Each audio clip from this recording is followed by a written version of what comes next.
We are live. What is up, YouTube? This is the RP Ginger here, and we are coming at you with session, not technically 22, but we are titling it 22 because there are two sessions that did not quite make it to the recording on the playlist. So we will promptly name this one Session 22, titled Saving the Private Musharib, because he's a private dwarf. No pun intended. Just kidding.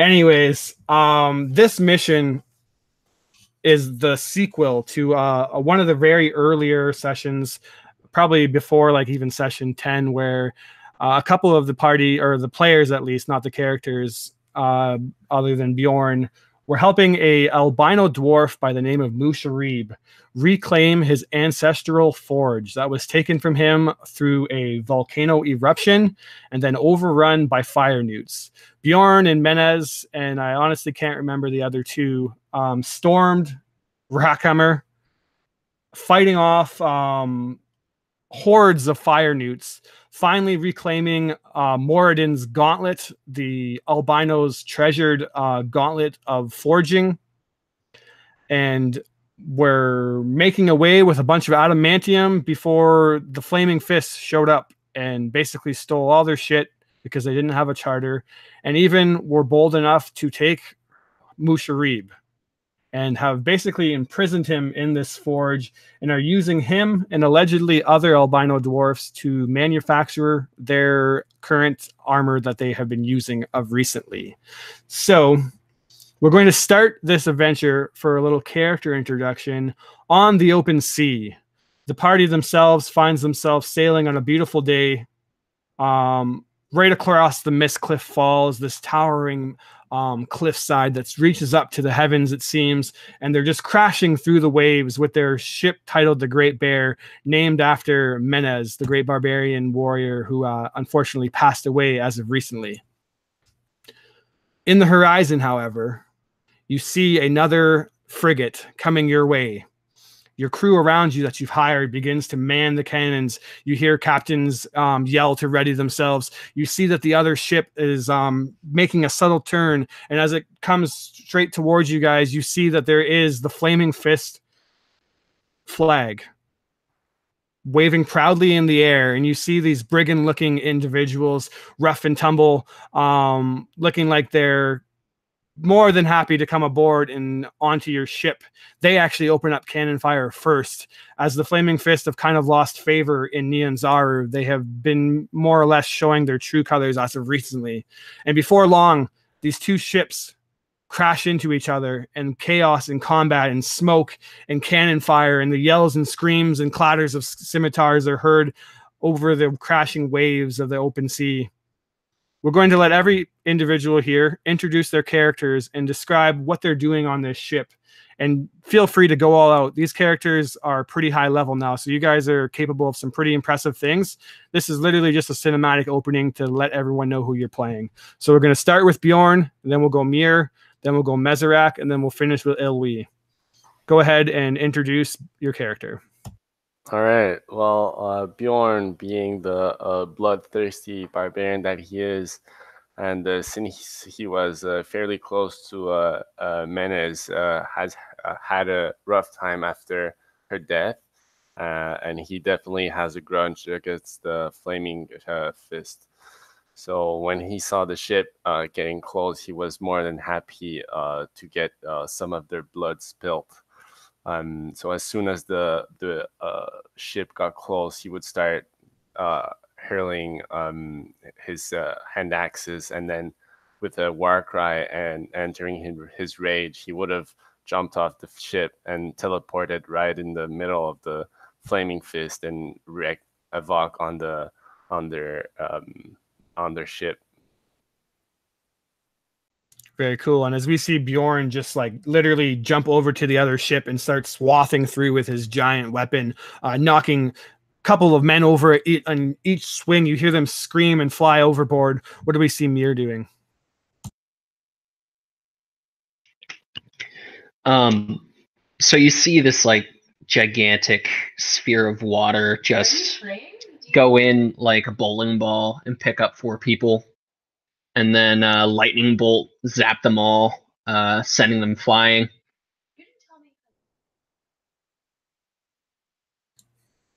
Very nice. As that bolt sends through and just crashes into the ship, landing right into the center of the mast, and you see it start to crack and splinter. We look over, and what do we see the old man and Meserac doing? Absolutely. With Meserac, Meserac actually didn't want to get into any sort of conflict or confrontation with the fists, irrespective of their standing. But as the battle kind of like begins, he also teleports over. But he's obviously just like, he's just not there. He's like shooting off spells. Spells are missing, and these ice shards just like splintering and stuff. A couple times he gets kind of hit. Bjorn saves him a few times. In fact, the battle is kind of controlled much more by the druid. And Mia and Bjorn are taking control of this, and uncharacteristically, it's almost like Meserac's brain is kind of somewhere else actually. So he kind of helps out with spells and stuff, but it's just he gets bashed around and slips and all sorts of stuff like this. That's how.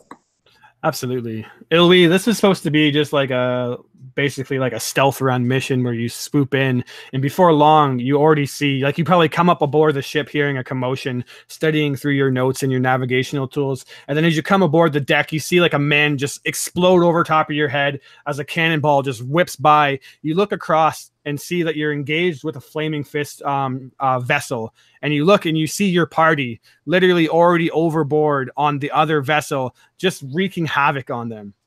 What do you do as you come aboard, or as you come above deck? Elwi will basically try to keep the steer of the ship, repair stuff, see who needs healing, but mostly try to not be seen. If he can knock down a flaming fist mercenary, he will do so, but he will be mostly making sure that the ship can keep going, because it's an important mission and he will trust his comrades. Absolutely. And just like that, as we kind of like go through the scene, you see a ship that maybe had about 20 men on board, smoking, the masts themselves kind of like billowing up in flame. You hear like the center of the mast kind of like actually crack and then break way, and it falls over into the water limply.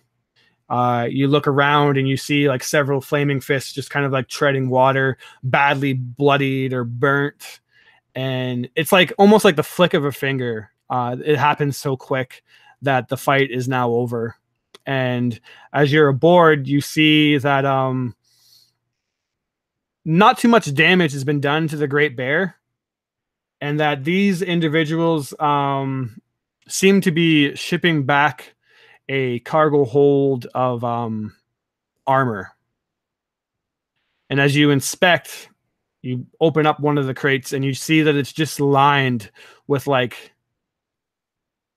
half plate and full plate adamantium armor, all freshly blazoned with the Flaming Fist symbol. Just very high quality, expensive adamantium armor. Sweet. And then yeah, you take that. The ship is pretty beat up, but could still be basically commandeered for parts if you guys are interested in doing that, sending a couple of your men over. But basically the scene kind of pans forward now, and that was at the beginning of the day. Morning just begun. You probably just finished your breakfast, and now we jump forward several hours, and the sun is now setting, and sundown in Chult is always kind of this beautiful thing. Although it's like the prelude to the deadly night of the jungle. You see that the skies are just lit up with these amazing oranges and pinks that just kind of blend into each other. The clouds in the distance just kind of all billowing from far away. You dock in, I actually forget the bay name. I should have the map up. I believe it's called Silku Bay. Yes, you dock in Silku Bay. This is the same bay, Bjorn, where you were here so many 10 days ago, It feels like just yesterday that you're on Ordeme's ship. Now you have your own impressive frigate, and you remember seeing Goethe and the priest Salu, and you remember them taking Musharib and all the spoils of, I believe, your first voyage.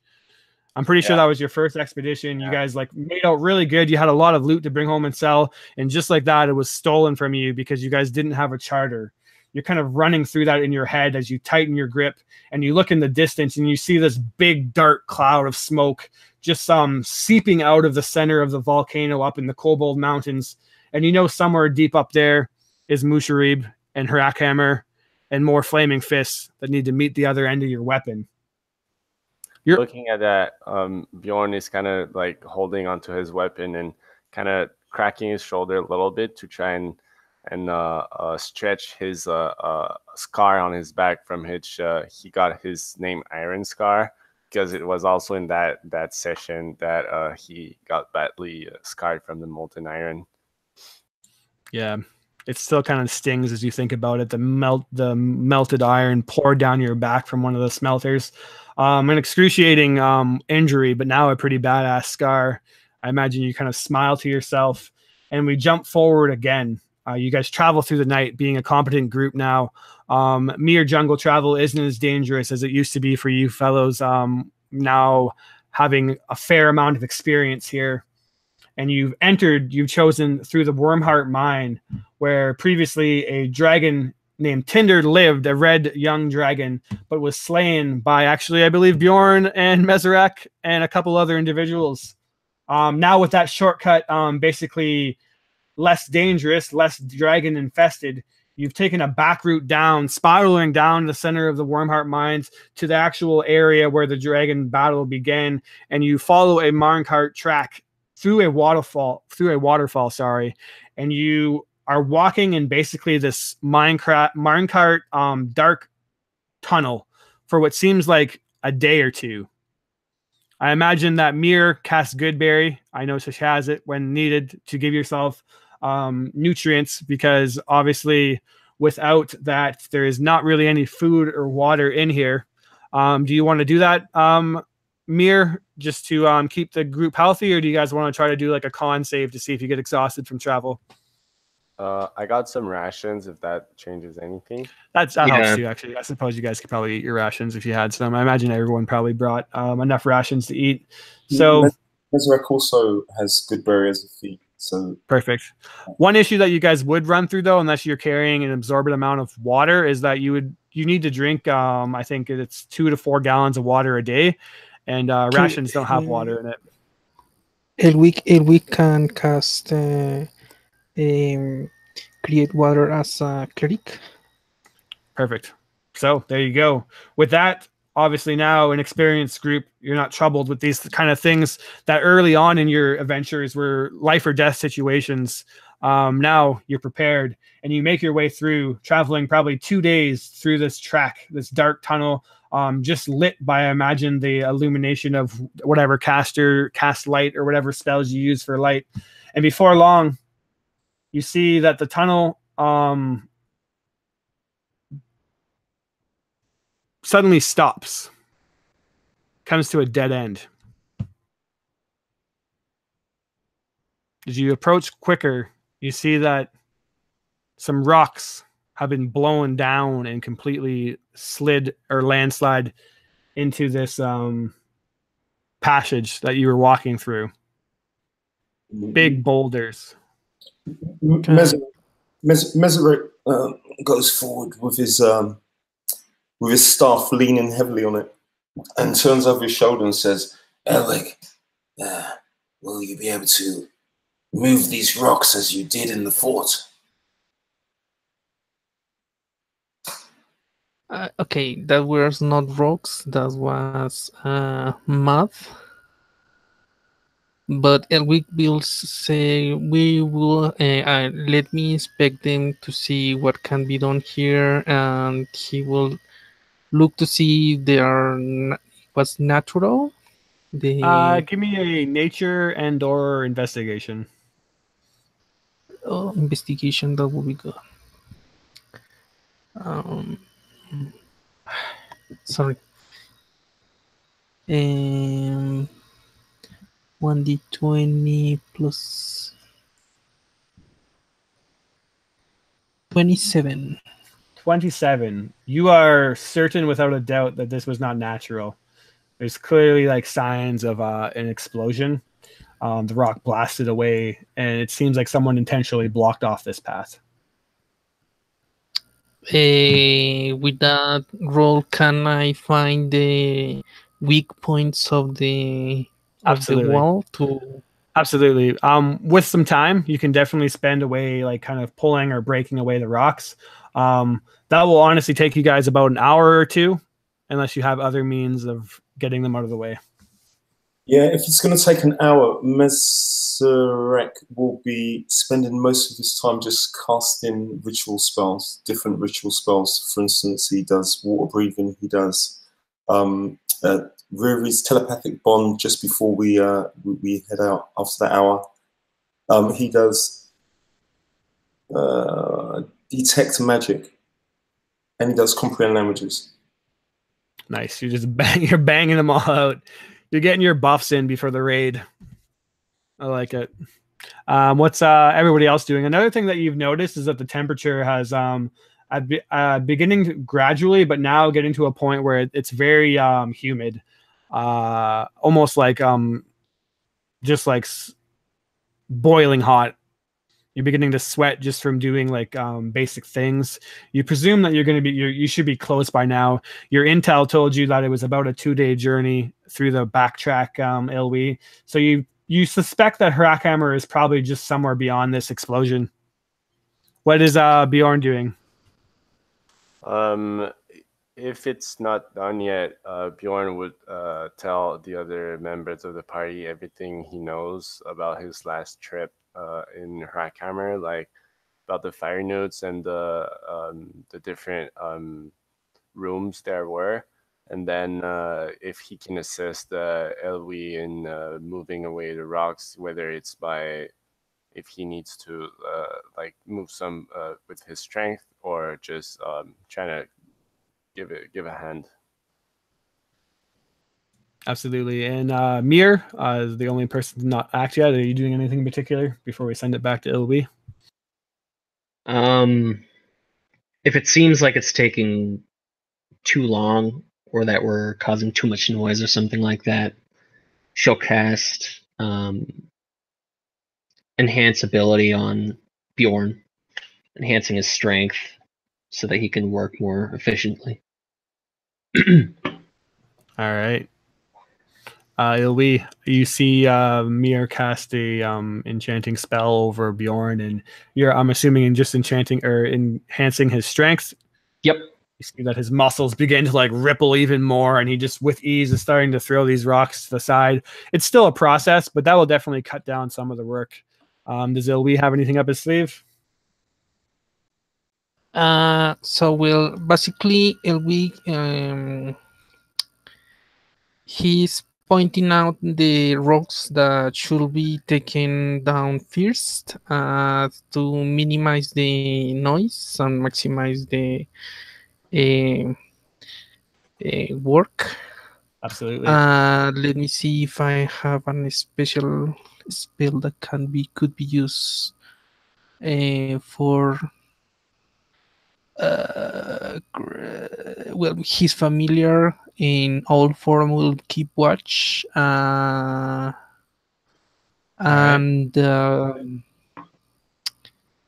he will use a Tensor's floating disk as a ritual to move away the rocks to help clean quicker the space. But very cool. Other than that, he does not have. So, Mir, what is the enhance ability? Does it give him like a stat bump or a dice? I honestly can't remember. I believe it gives him. Advantage on strength. Advantage on the and if you are going to roll, you can add guidance. Yeah, so you definitely have advantage and a D4 carrying capacity doubles. Nice. Yeah, so this is definitely going to assist. Roll at advantage and athletic check, Bjorn, and add a d4 to it for guidance also being casted on you. They're dumping all their guidance and buffs on you to help you speed it up. So like you can do this with ease. Let me know how your athletics roll goes at the advantage. 29. 29. Yeah, Jesus. So this probably should have taken like an hour, but with all that magic and then literally just your raw strength already, you're a very impressive dude when it comes to raw lifting and just being a powerhouse. So you guys literally get it done in half the time, an hour, slightly less. Say like 50 minutes. You just powerhouse through it, and before long it opens up and you see this orange kind of hueish glow. And as the first kind of break of the rock opens up and you see like down the cart path, it illuminates and you see in the distance a metal bridge that seems to be carried out in front of something or over top of something.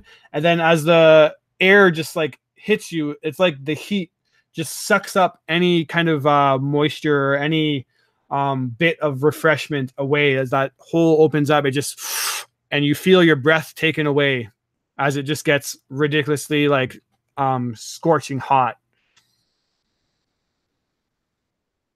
You clear out the rest of the path so that it's easy to walk, and you're basically you're immediately made up with a choice to follow. The track opens up into basically a fork, which veers off in a 90-degree angle eastward to the right, or you can continue up northward.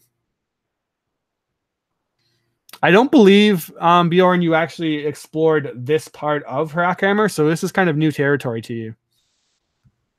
I don't think so either. Yeah, Meseret leans towards Bjorn. He says, "So, have you been this way before? Which direction should we take?" And then he casts a spell as this plate goes across his body, and just dissipates into mage armor. Bjorn will say that they haven't gone through this path when he was last here. They were pretty much in and out. Yeah, so he has no clue, and he's not the best with finding which way to go or whatnot. So I'm just gonna screen share a map because I always find it easier when doing like these kind of dungeons. It's really hard to like thematically explain, but this is basically the what you see before you. I'm not going to bother with bringing everyone's token in, but we'll just say that like the wizard token is where the party currently stands, and you're faced with either going east or north. So Bjorn will say that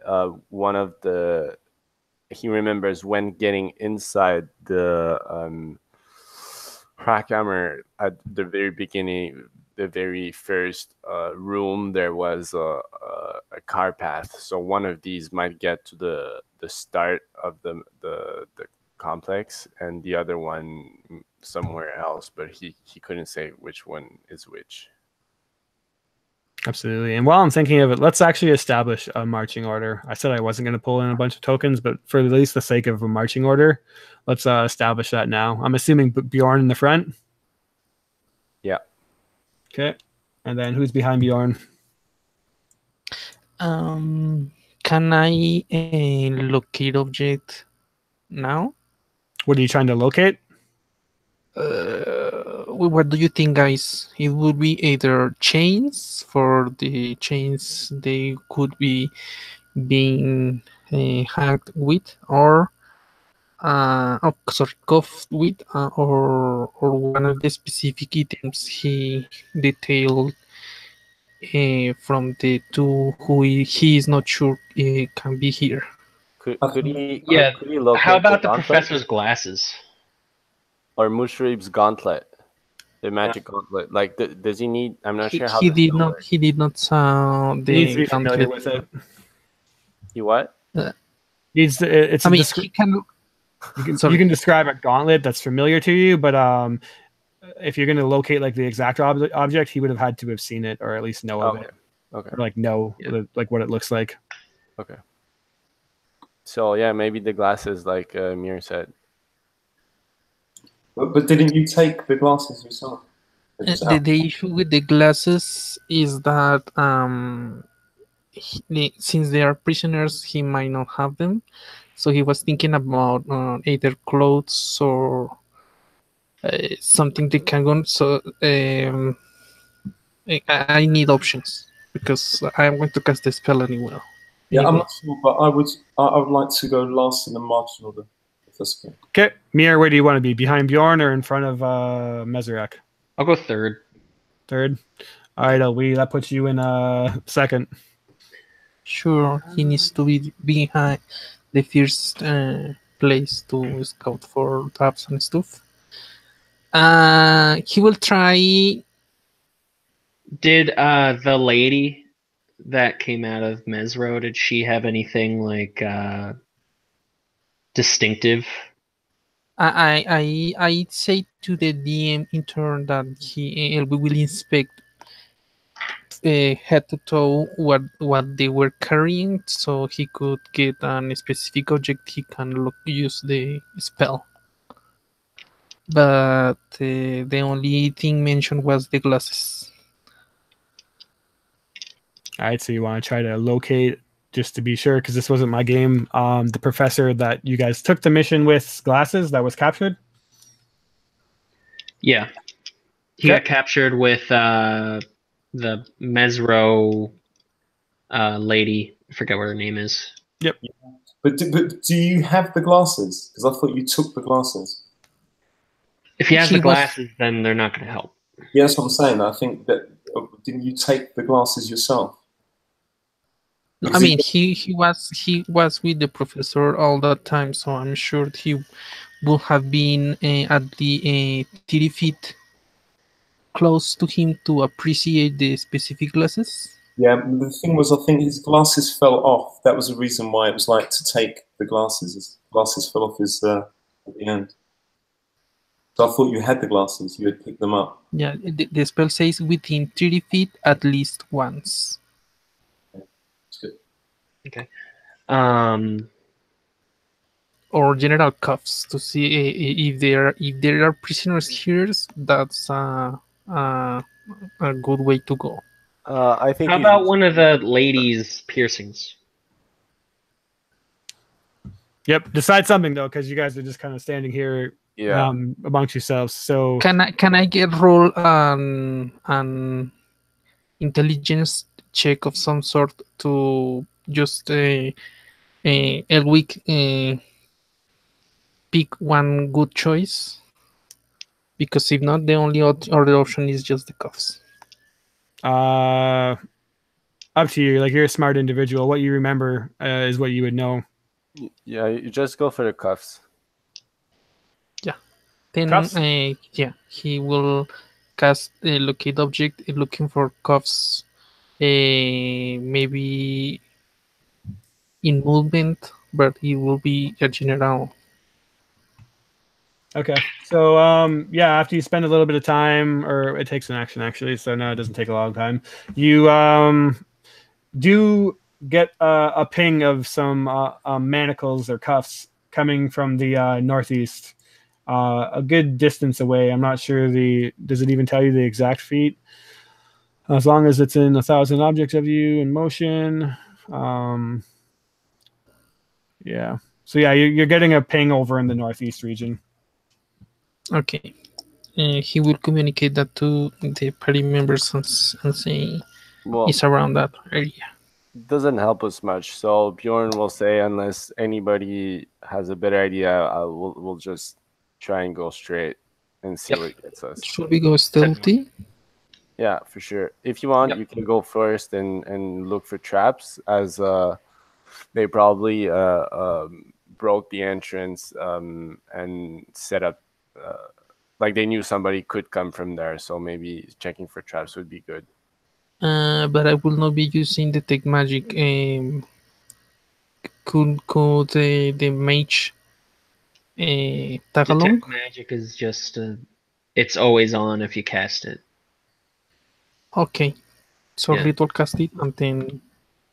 But okay, let me check if locate object is concentration. Yeah.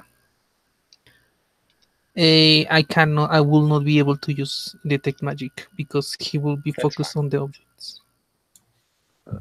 Okay, so I'll just go first. Stealthily, and I'll try and look if there's any danger. Do we have a light source? I think there's a lot of lava close by, and it's pretty lit. Yeah, it's like dim right now. Northwards, the east right turn is pretty dark. Okay. So maybe that's a better idea, going to the dark side. Okay. Your guys' call. I say let's go right. Okay. Sure, let's go. All right. So whoever's going ahead, unless it's just you guys are marching, go ahead and make stealth checks and let me know how you roll. Okay. This really poorly. Got a 15. Beautiful. I got it. 4. 4. All right. So Mir and Bjorn and Elwie, are you going with them? Yes. Elwie is going. Together. Okay. Or everyone's Sure. going together. Gotcha. Yeah. All right. 11. Perfect. So you guys venture off and give me a, also, since you guys said you were looking for it, either perception or investigation as you're walking along. I will light a torch though, because I can't see shit in the darkness. Yeah, Mira will cast Produce Flame and light up some torches if anybody wants to carry a torch. She'll carry a torch. Okay. I get 19. As Mesric sees you doing up a torch, he 13. uses a cantrip to use light just ahead of where what's his name? Well, Björn is. He says, I believe you will need to keep your hands free. And he keeps just replenishing the light spell. Thanks, because I'm not doing the let's head in the dark again. I didn't like that much last time. All right. As you guys are walking along, we're gonna say that Ilwi and Mezerak, you notice this, like, or at least Mezerak notices this faint kind of hue on the ceiling itself. This, like, just faintly glowing, and you see that Bjorn has just kind of like walked underneath it, and then you realize that it's glowing because it's pinging your detect magic that you still have caught on. Ilwi, you look up at like the last second with a obviously a 25, and you see that Bjorn has marched right underneath this glyph. You're going to need to make a dexterity saving throw. Ilwi and Mezerak can do so at advantage. Will Bjorn be receptive to Elwig's warnings? No, he's caught off guard. He definitely didn't see it. 13. Okay. 13. 19. Mir too. Yep, Mir is caught. It's like a 20-foot radius. Uh-oh. I have danger Okay. sense, so I got advantage anyway. 19. You didn't see it. I think you need to see it in order to have Yeah. advantage, right, Bjorn? You can see it coming. 19. I don't think so. Do I? Yeah, that's how it works. Yeah. That's true. Oh shit! I didn't know that. All right. So you rolled a 17 anyways, or is that a 17 at advantage? I'm gonna have to roll again. All right. Sorry. And that's a 13. 13. And what about you, Ilwi, at advantage? Do I get advantage? Yes, because you rolled a 25 on investigation. You notice it and like dive away in the split The same second. one. 19. 19. One. And Yes. Mir, I missed yours. Would you say you 19. got 19? Okay, so Mir and Ilwi both successfully pass. Bjorn and Mezerak, not so lucky. And basically the glyph just suddenly, it's almost as if like someone lit like a trail of gunpowder. A flame just rips up and illuminates this fiery glyph above your head. And you hear Mezerak yell out, "Look out, something's," and then boom. plume of flame just erupts out of the glyph itself, encasing, for the most part, Bjorn, and then Meserac, who tried to warn him. Mir and Ilwi jump out of the way, seeing it clearly coming. And if you succeeded, you take half of 25. Ooh. That hurts. Yeah, that hurts.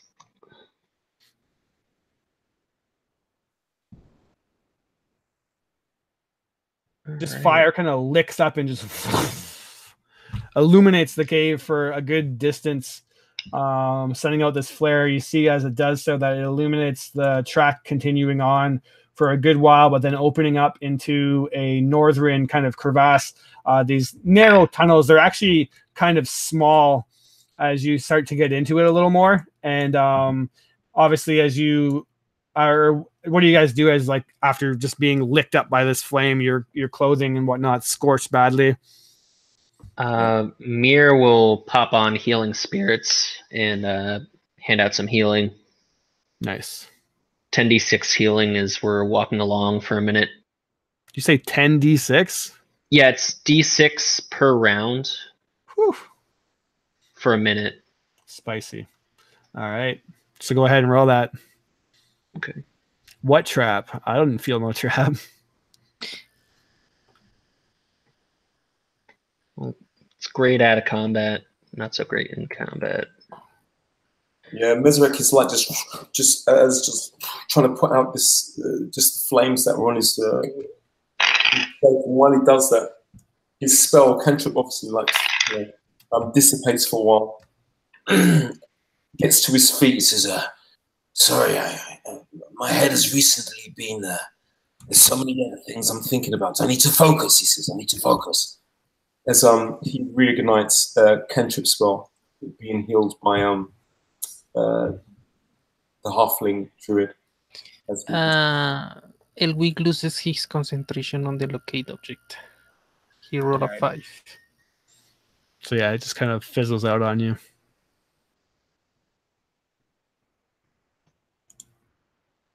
So do we do the healing ourselves? Are we rolling individually each this D6, or you're going to roll it, man? I'll roll it for you. I'm just putting it on the chat so I can figure out who gets what. And you guys can just keep going. I'll figure it out. All right. So you'll tell us after? Yep. All right. As you're kind of this healing energy washes out and begins to like undo the burn marks deeply burned away on like your forearms and your face, you hear that I imagine like Mir's like chanting or something, and it's just like the skin is re-peeling back over itself and healing back up. However, with a passive perception, sorry to keep you busy, Mir, of 17, and anyone else who has a passive perception of 15 or higher, you clearly hear that footfalls are kind of heading your way. I'm not hearing shit. Yeah. Meserac, you get 15 health back. Elwig, you get 10 health back. All right. Someone coming. Mir whispers. We should hide in these alcoves here. Do it. And he will use the alcove to hide. Bjorn will slightly scoff in disdain, but will follow the others. Yes, come on, move up. Come on, Bjorn, come on. We will ready his bow to shoot at whatever is Absolutely. if they get captured. So conveniently enough, there is some alcoves which you guys find yourselves in, and you duck into them. You make a group stealth check. As long as 50% of you succeed, you guys will be fine. Who's throwing that? You can post it in the chat. 17. Dan, am I getting any healing or not? Not yet. Okay. Meserac, as he goes, as he's like sort of like pushed. What's his name? Bjorn in. If that's let's see the order. Where's the thing? Bjorn is on that side. Yeah, great. As he's sort of like just kind of pushed him in, he like hands him in the dim light. You feel like against a chest that Mesric has like pushed this vial against your chest, and he also takes one himself, and he just like drinks it down quickly as he turns around by the entrance, and that is a greater healing. He just passes you, and he drinks one right now. Nice. Mir gives you 10 good berries as well. It's 1 HP each. Yeah, so you could like pop them all and get 10 back while you're out of combat. Okay. In combat, it's 1 health or an action. I'll take the berries, but I'll just like push Mesrek aside a little bit, like, as he's been like pushing me inside the alcove. I'm like, I'm good, it's all right. All right, so I chug your potions if you're chugging them. And basically, as you're squished into these alcoves, they're very tight or whatnot. You hear like kind of a group march come along. And obviously coming from the east, you see a platoon of flaming fists rush by. You hear them yelling out, "Hey, we heard the glyph. It seems like an explosion. We have to check it out." And doof, doof, doof, doof. You hear them run by 4, 5, 6, 7 of them. Everyone gave me... Actually, I'm not even going to say this. We're not just going to roll for this. As they're marching by, you see that the first 4 or 5 of them are just like basically your low entry flaming fist. They're called Fist, which basically translates to private, run by. But then picking up the rear, you see one sporting a rank of gauntlet or a corporal. And he is decked out. You guys kind of see it as he runs by, the torch glinting, decked out in this adamantium armor. They run by without even noticing you at all. Bjorn will be like twitching and like on the verge of jumping on them, but I would assume Mesrek is still pulling on his table, being like, "Stop it." Mir would ready a spell if they turn back and spot somebody, but she would kind of like try to usher people so that we can get past them. Yeah, so you hear them turn around the corner and just they start to talk amongst themselves. "What do you think happened?" "Well, you idiots, it looks like something set this off. Quickly, head down the tunnel a little bit further. See if there's any disturbances. We sealed this off about a week or so ago." And then you hear them say, "Aye, Gauntlet, we'll be right back." And then they kind of just like start to scamper off down. 2 of them, I guess you wouldn't know how many, but you just kind of hear them go back and forth. And then you hear the other, since 2 of them left, you hear the other 6 of them, or 4 of them, 5 of them, sorry. Just be like, you think someone's here? Or do you think it was like a lizard or something? And just like, what kind of lizard could set off a trap like this? And they just kind of have like this small talk amongst themselves. Mesric says, whispers to Bjorn, "They will find our tracks, I am certain of it. Whatever we must do now." Element of surprise is a good asset. As Bjorn says, element of surprise, Mir casts erupting earth and causes a cave-in on top of the gauntlet to close off the tunnel behind us. Nice. Is that a save from them? Or are you just doing it in a way that closes them off? It just does that, and it also does damage. So they have to do a, let's see, 20-foot cube centered on a point becomes difficult terrain, and each 5-foot portion requires a minute to clear by hand. Each creature in the cube's area must make a dex save. And then they take bludgeoning damage if they fail, or half on a success. All right. So I'm just gonna like group them together. And the fist or the privates all basically fail and are caught, besides the 2 that ran off, obviously. Or is a 15 a fail? That is actually a fail. Okay. And then the gauntlet, let's see what he rolls. A fail too, actually. Nice. So Mir just like, it looks like she's grabbing the ceiling and just yanks it down on top of him. Come on, let's go. Bjorn will slightly push Messerek away with his elbow and be like, "See, the halfling's getting all the fun now." Yes. Rumors of this halfling proving to be true. He says. Sort of looks back at the painting as he sort of like carries on. We 12, 11, 10. okay. So they take 33 bludgeoning damage. Whew.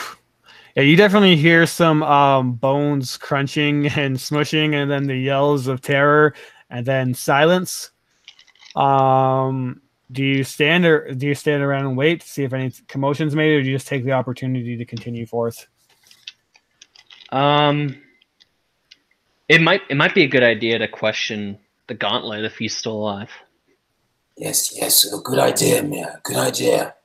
But the noise of this may attract even more people also. It's a good idea. That is a good news. Say no more, Mir. And on that note, Bjorn will go towards the group of Flaming Fist.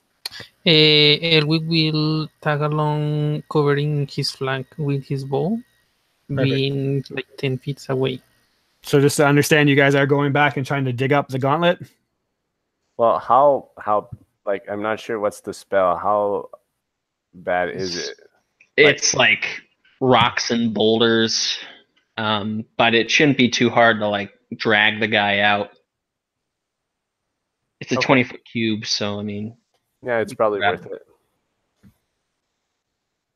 We're not trying to get back through, so we don't need to clear it. We just need to pull him out. All right. So yeah, as you start to dig around for this gauntlet, you can make an athletics check to kind of push away, and then investigation checks as a group. You guys can just basically say what you're doing, and let me know what you roll, and we'll see if you find him, or how quickly you find him, I guess, is more importantly. Yeah, Mesric goes to the east, opposite of where these guys are, and he just like crouches down just with his staff here, and he's just like using his perception to look, to listen, to smell from the direction where they had originally come from. The Flaming Fist had originally come from. That's it. Okay. Does the enhanced ability still is it still working? Mir?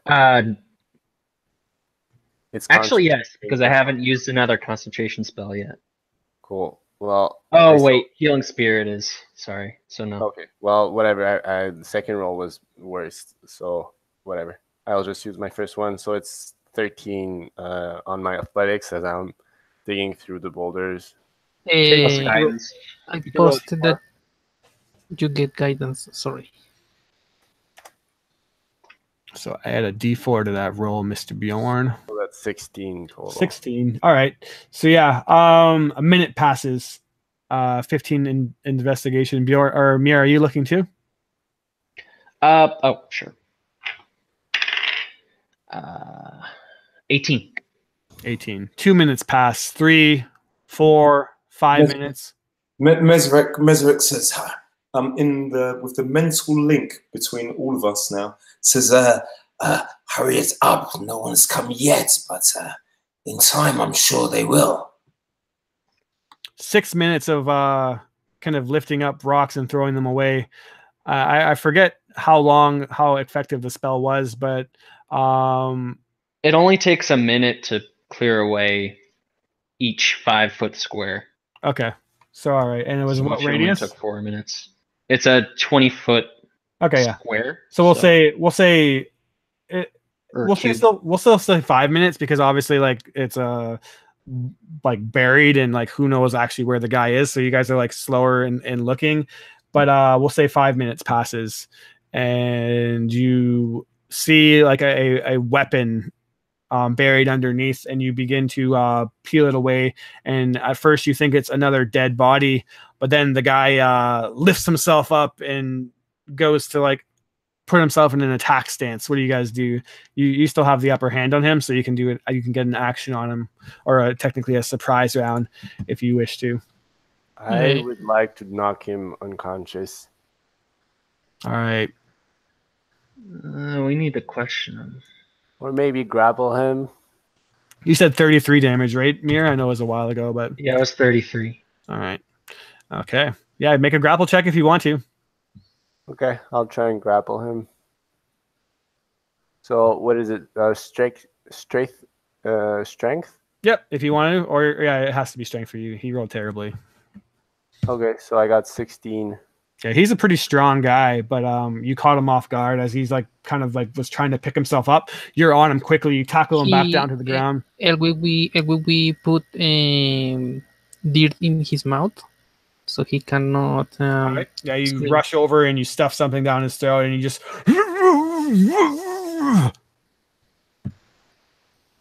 He fights, but he's no match for you, Bjorn. You have him pinned down on the ground. We will say to the guy, we come here not to kill you guys, just another errand. Cooperate and you and your men will leave.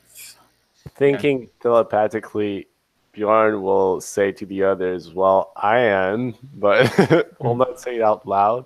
They'll still pull out a dagger and then tell the guy, you shut up or I'll slit your throat open.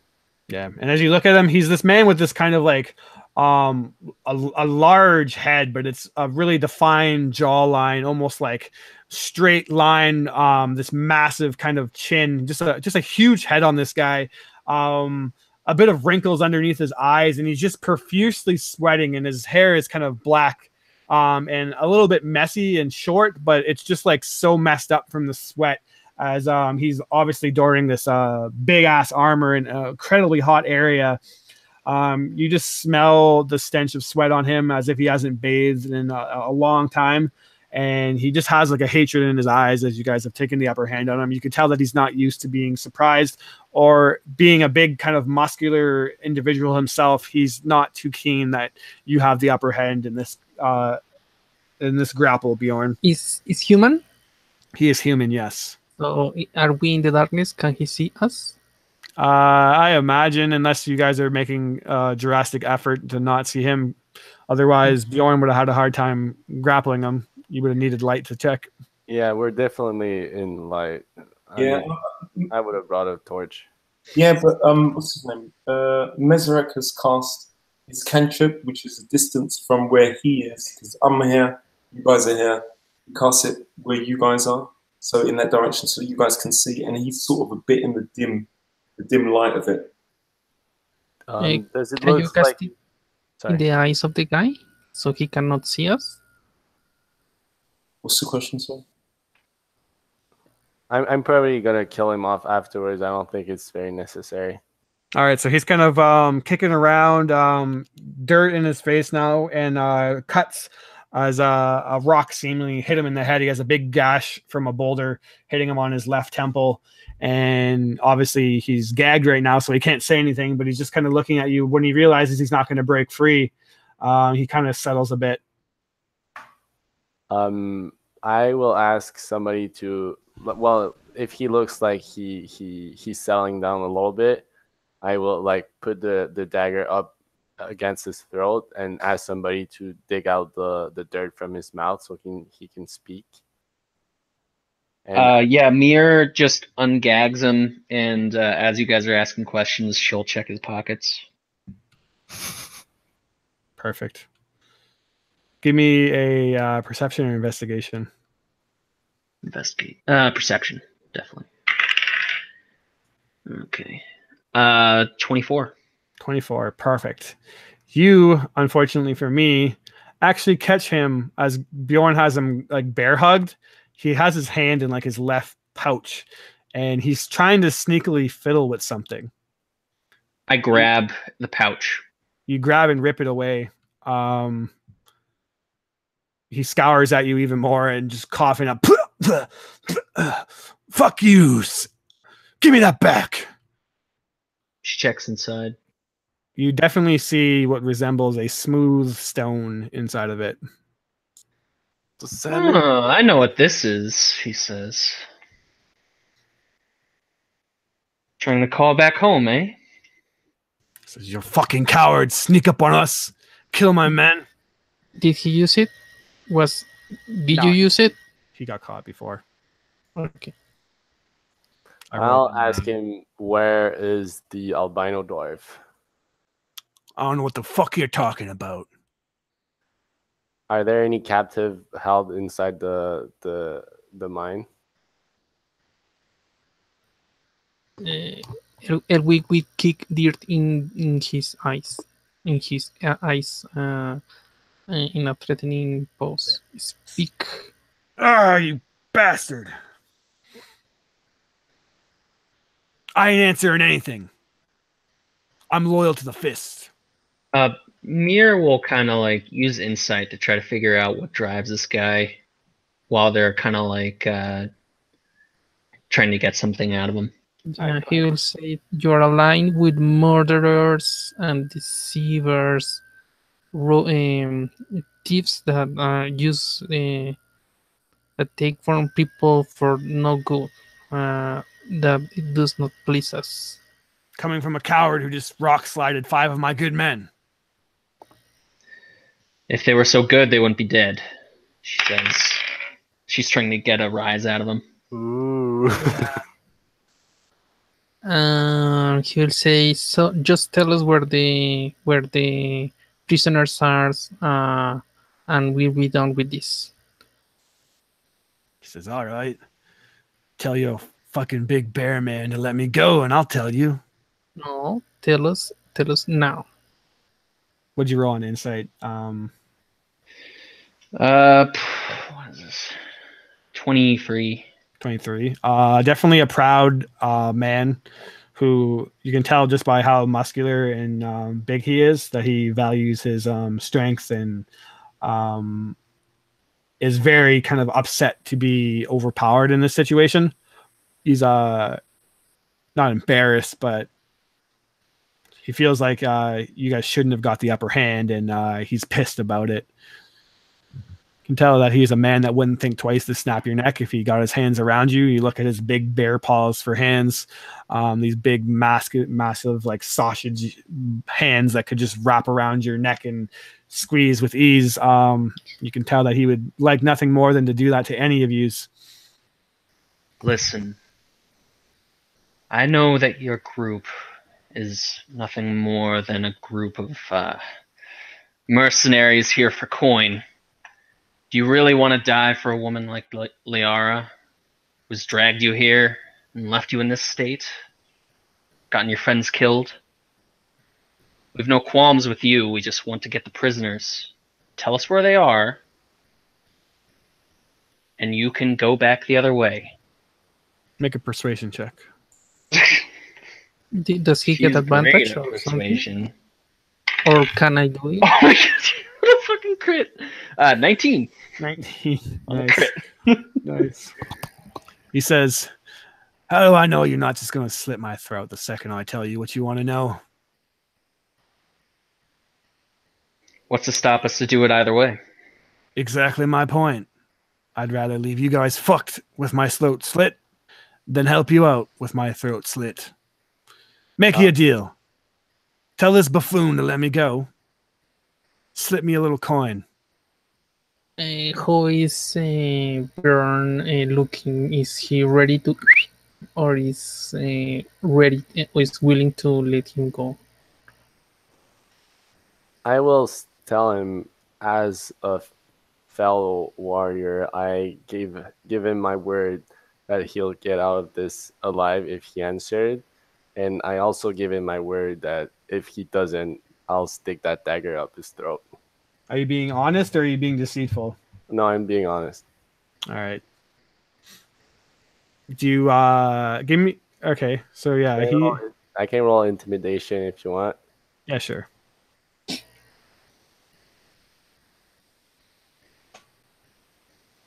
Let me know what you got.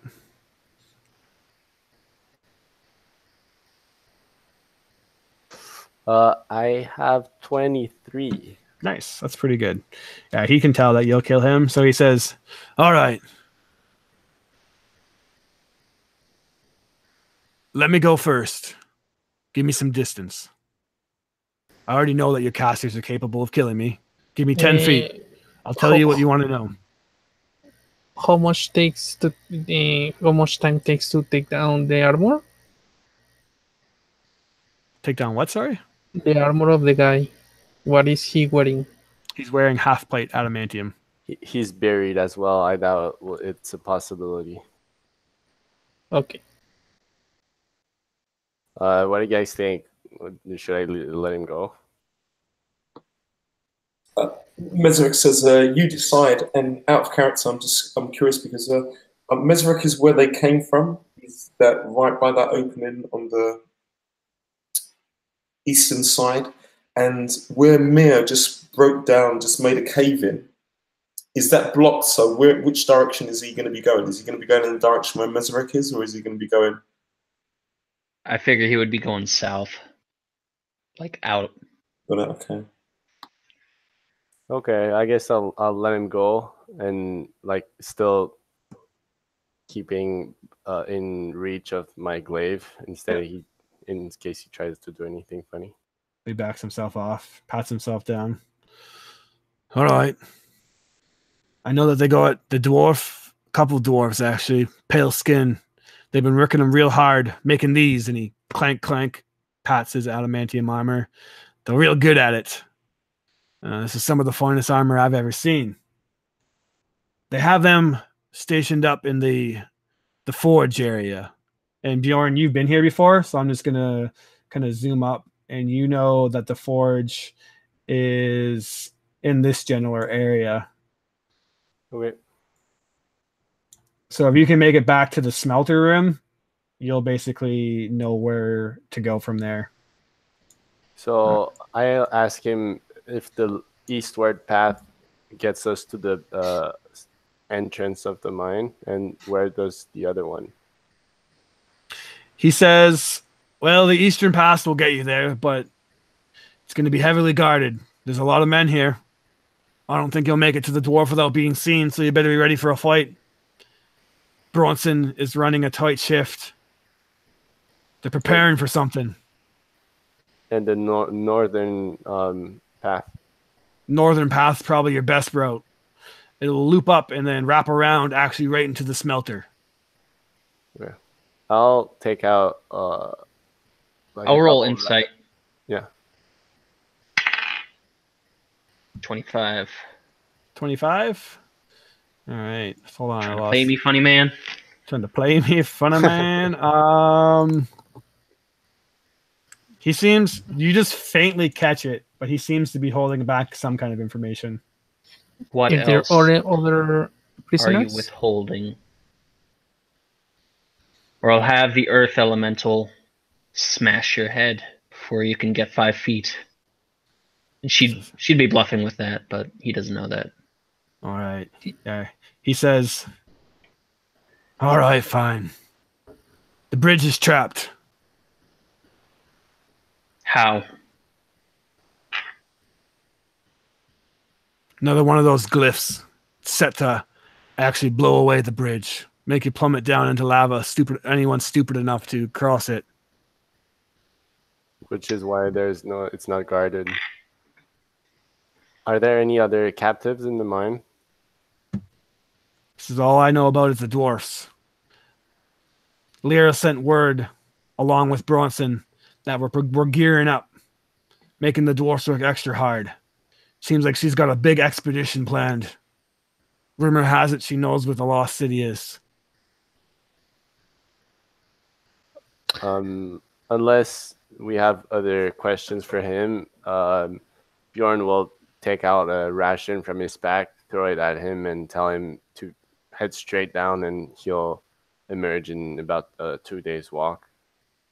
He will say that if you bring back your men, they'll die. You have no other option. He said, I don't give a fuck about my men. Those guys were just lackeys, like he said. I'm out for myself. Cheers, gentlemen. And he kind of turned. What do you say, Meserick? Sorry, I cut you off. Meserick was just going to say, I do not believe he will not come back with reinforcements. We are. Yes. Yeah, but there are people that went down that direction, so he can bring them back. So this is the only option we are giving him: run away, or they come back. Don't Basically, worry. I'll slit those swine's throats before they even know what hit them. The stomach of Elwick revolves, and he's just willing to shoot at him with what he says, but he will honor his promise. All right. With that, he takes the ration. He actually starts to unpeel it and bite it. Gives you a smirk and says, "Well, good luck with your rescue mission. You're gonna need it." When he turns, he spits on the floor. Disgusting. All right. With that said, you have some information. You know where to head. Yep. What do you Let's guys head do? north, and we'll Do we dispel have? that glyph. Yeah, we have means to dispel that. I have dispel magic. I Okay, think cool. Elwig and Meseric have it as well. I've So- used a lot of spell slots. Bjorn would ask somebody to step in front of him because he doesn't matter. He doesn't. There's no problem with like normal traps, but magic and stuff is not his cup of tea. Yeah. Who's stepping up to dispel it? Meseric, can you handle this one? He says, a moment. He says, I have this in my book. He says, and he starts to cast. But it will take me time. Do we have the 10 minutes that... I think dispel magic is an action, isn't it? Okay, first of all, he doesn't have dispel magic. The only thing he's got is actually, the only thing he's got is counter spell and It's detect. not gonna work. It's not gonna work. Elwig, do you have dispel magic? Sure, just point me where the glyph is, and I'll dispel it. Yeah, you find it on the bridge. You can spend a spell slot, burn it away. You see that the glyph kind of, after you cast the spell and focus, it momentarily glows and then vanishes away. As you step out onto this bridge, the lava below kind of illuminates this entire cavern. You see the gurgling, kind of bubbling hot magma below. Just the sound of hissing stones as like the lava itself is actually like slowly away the cavern or the rock and stone. It kind of occasionally plops in and hisses and then melts the rock itself. You hear the sounds of machinery churning and faintly clanks of hammer. You can see in the distance towards the eastwards. The map doesn't really show it, but there's several chains and conveyor belts like this one, but kind of all sporadically throughout the map itself, occasionally wobbling past these massive buckets, and it's occasionally swinging out and a couple of ore spill out and drip into the magma below. As you see, just like these, they look like they could easily carry a ton of, like a metric ton of ore, and they're just on conveyor belts going from place to place, spilling out. The heat itself literally brings or takes your breath away and brings water to your eyes. But you see that the north is in the path to continue on to, so you begin to follow it with discretion. It wraps up into this kind of forking crossroads with the option to go south to east or northeast. The train tracks kind of going which in every way, a bunch of natural corridors and or caverns that just seem to lead into dead ends. But this is currently where you guys end up. With this, you clearly hear the sound of pounding hammers in the distance. Actually, the kind of shouts of men. Roughly how much time has passed since we broke through that? I'm going to say easily 10 minutes has passed by now. So I think at this point, Mir would cast Pass Without a Trace, and she'd take out the sending stone. Once we're up at that fork in the road, she'd like flick it in the air, and look to the others and just kind of smirk. I'm going to make us a distraction. Actually, she would hand it to Bjorn or somebody else who would be better at being deceptive. Wait, is the spell sending, right? It's a sending stone, so it's like a walkie-talkie. Or No, like a because radio. the sending stone, the sending spell lets the receiver know who is sending the message. Oh, really? So it can't be Yeah. like Star Wars where I'm like, intruders to the south or whatever. They'll be like, oh, this isn't the guy. You don't know, we will tell to you that the spell lets the other recognize who is sending the message. All right. Maybe we can say we're coming at you from the south. Mesrick says, how do you know this, Elric? I imagine it's a spell that he can cast, and since he's on a spell that he can cast, he will know about it. Comparing to the rock, to the sending stone. Mia, what did you have in mind? Well, I was going to shout into the stone like some people getting their intestines ripped out and yell, "They're coming from the south! Oh gods, help me!" Something to that effect. But Ewig spoiled my fun. Yeah, that would be sound based, maybe an illusion, cantrip. Minor illusion could do that. I mean, you could just have like an echoing voice coming from the south. You hear more footfalls as it seems another patrol is coming from the northern east side, and just the clanks of foot. Just stealth and move on. Yeah, let's stealth, kind of like rotating so that we don't get spotted by them, and we'll head through the smelters, right? Yeah. Yeah, that's where you're trying to get to for sure. Yep. So we'll try and skip the patrols. All right, so you got pass without a trace. So everyone roll stealth plus 10. Okay. 23. That is a crazy spell, man. Yeah, it is. 25. I got 17 with the. You're welcome. Nice. So yeah, you guys disappear away, and you see another kind of platoon, very similar to the one that you just passed you, with a couple of lackeys, but then one like slightly higher ranking individual, adorning some nice adamantium armor. They haven't all have it on yet, at least, and you hear them actually talk about how Clyde was supposed to be checking out some kind of explosion or something in the south, over by that Wormheart passage. Haven't heard from him in a bit. You think anyone's actually stupid enough to sneak in here? And then the other kind of barks back, well, I hope so. I've been bored out of my fucking mind. Would like to put this to use. And he kind of smashes his battle hammer into the side of his hands.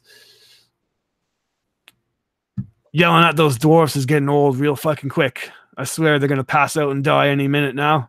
I wonder how many pieces of armor we'll get out of them. And then you just hear their voice kind of echo, and they actually wrap around and start heading this way, down the southeastern passage. They came from up here.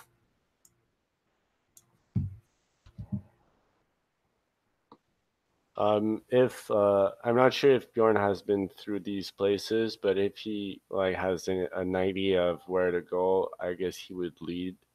But like I don't remember really. Muted.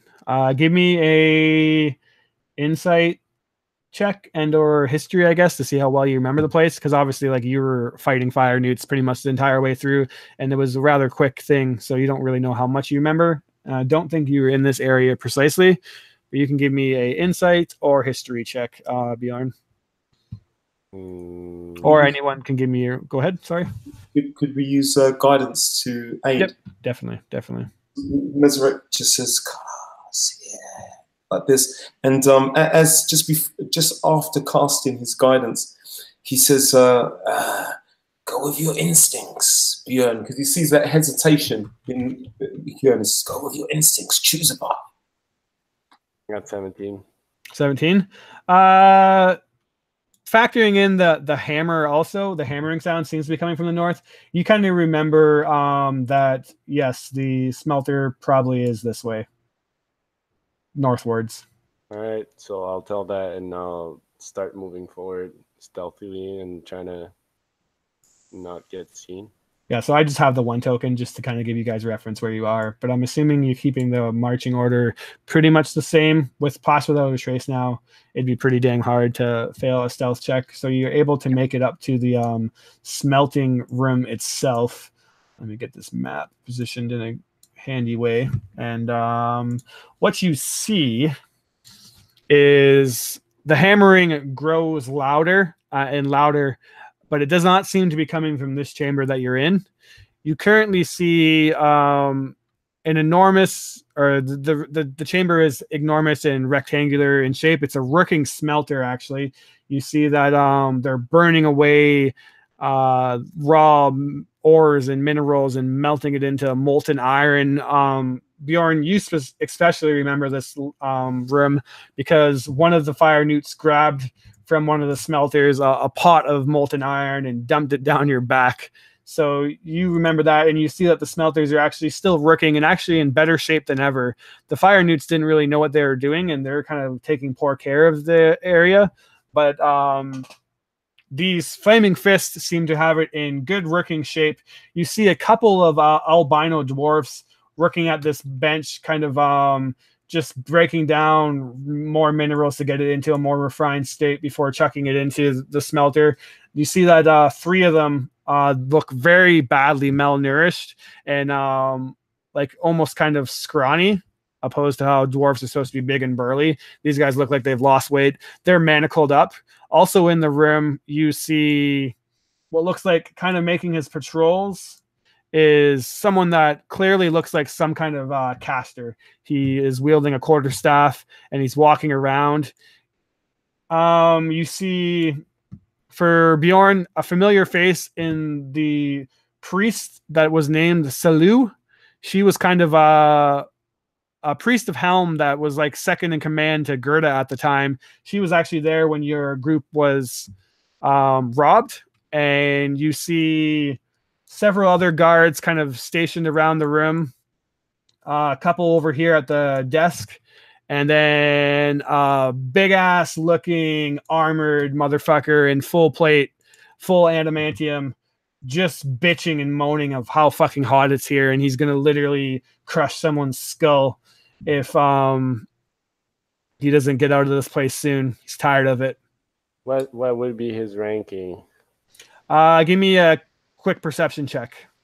I got a soldier background. Does that help? Oh yeah, I'm just gonna say then. His ranking is, sorry, I gotta look it up here. Is that Bronson? Because we had seen him. No, that's not Bronson. You do know Bronson, yeah. But this guy actually seems to be the similar rank to Bronson. He's an ember or a sergeant, and he's actually you overhear him yelling that to the men that are kind of over at the table to stop slacking off, and they look back at him and they're like, "Listen, Ember, Bronson took over this gig. You don't got much say in it anymore." And he kind of yells back at them that he's their superior still, and if they're not fucking careful, he'll chuck them right in that lava. And they begin to stand up and go inspect the dwarfs. Telepathically using Ruri's telepathic bond to everyone. But he says, Eloig, if this goes south, you and I together must take the caster out. Does he? Can Elwick see all that? Yeah, too? you guys are all, I imagine, kind of stealthing with each other. So can he respond to the telepathy stuff? yeah, absolutely. He will tell the best option we have is to lure them one by one out and take them in the tunnel, because that could affect the dwarves, and that space too wide. And maybe the other option is the other thing that I was going to say about it was As you said that, the cleric must go down first. And yes, the caster must be attacked first. Yeah, I agree with that, though. I am thinking that the choke point is good for their casters as well, and if we get them by surprise, it might be to our advantage. But I doubt that will happen, but if it happens, that would be fantastic. Into plans like that. So, are we rushing in? I like that plan. Meseret takes a potion out and he drinks it down as it burns his throat and his skin begins to burn and he dissipates. He just turns invisible. Bjorn will chug a potion of haste. And here we go.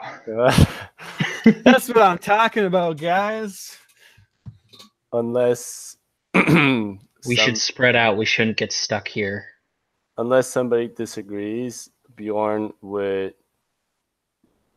rage and run like a madman towards the big dude and trying to engage with him. If I'm not sure if the guards are. So Mir, right before you start running, Mir would say, "Wait for me to make the first move and then charge in."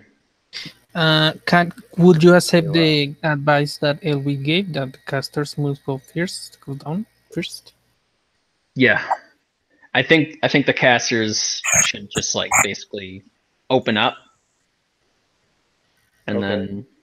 All right, roll initiative because Bjorn's already running through.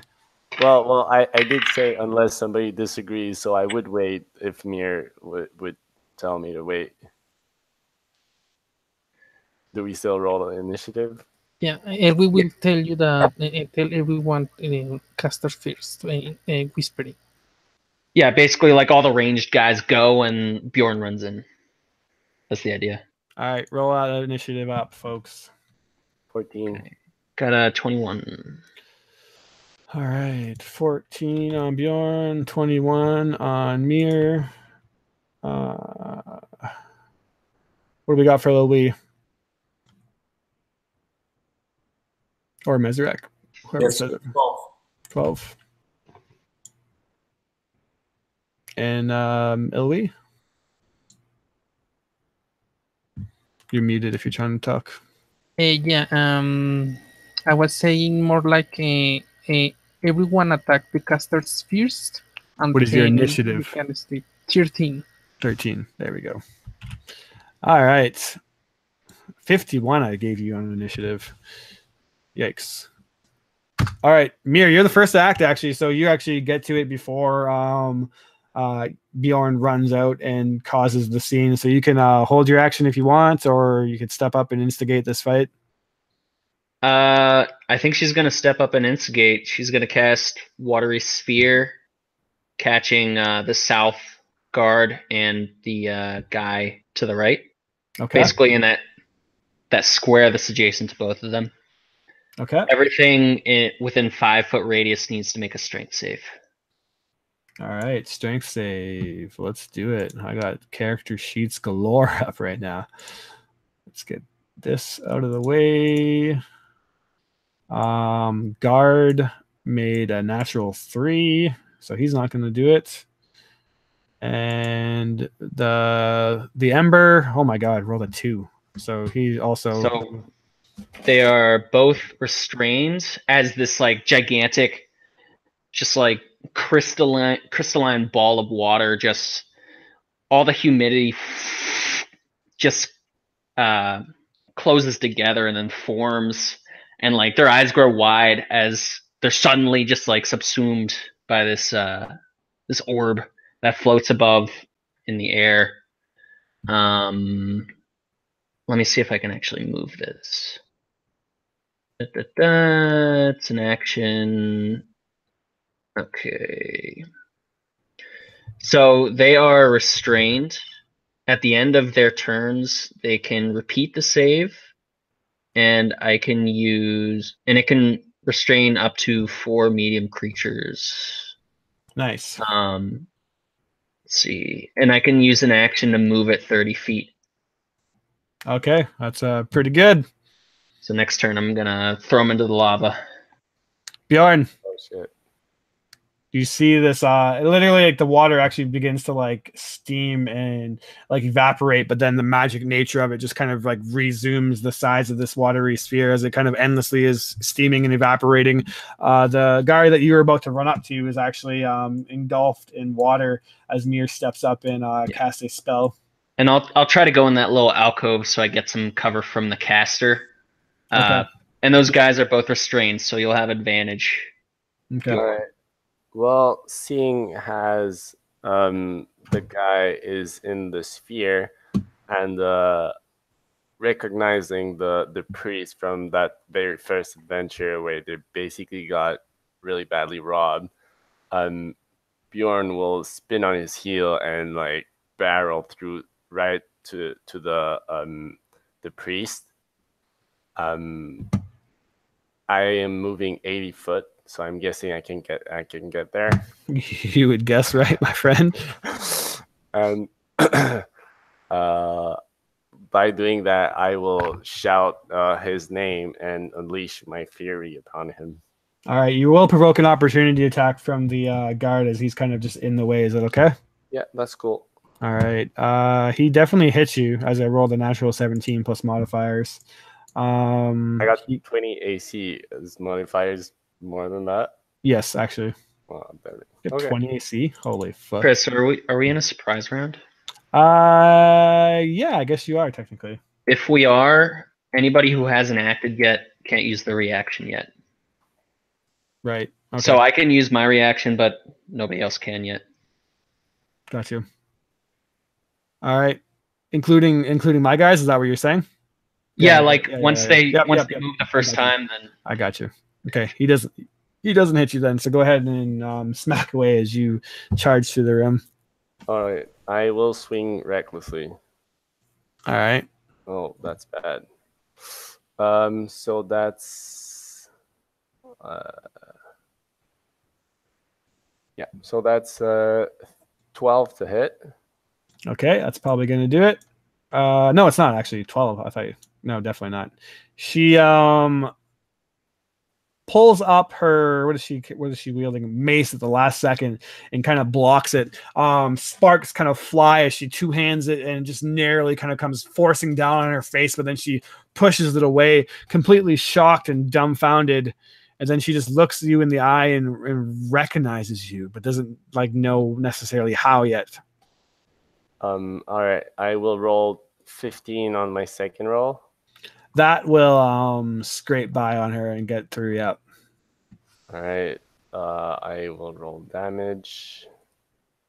Just give me a second.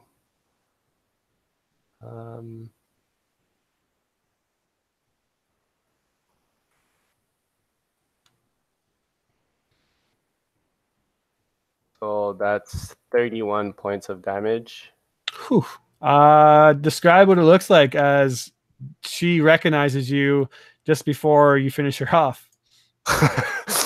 All right. Well, as the first hit scrapes off her mace, you'll like spin off his glaive back and chop her head right off, and you can see the like in her eyes or his eyes, whatever. Still, you can see it's surprised and it recognizes it as the head is falling down and on the floor and the body on the other side.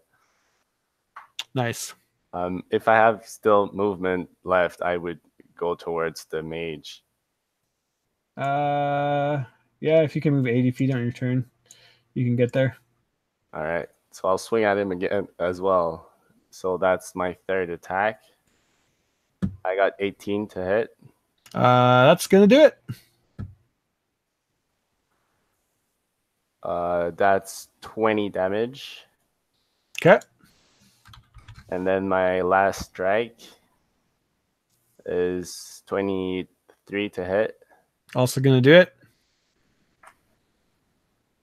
That's 20 damage. Whew. He's badly messed up, but you don't finish him off.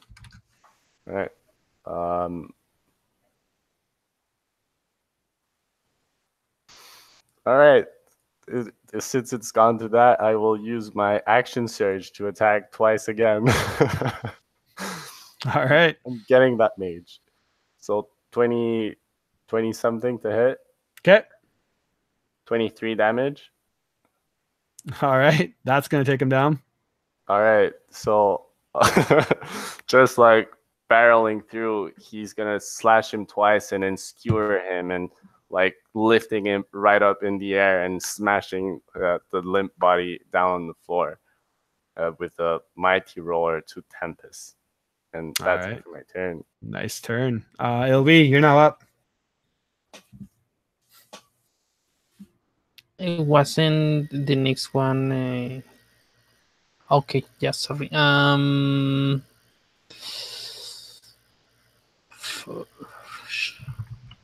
So is there only one guard left?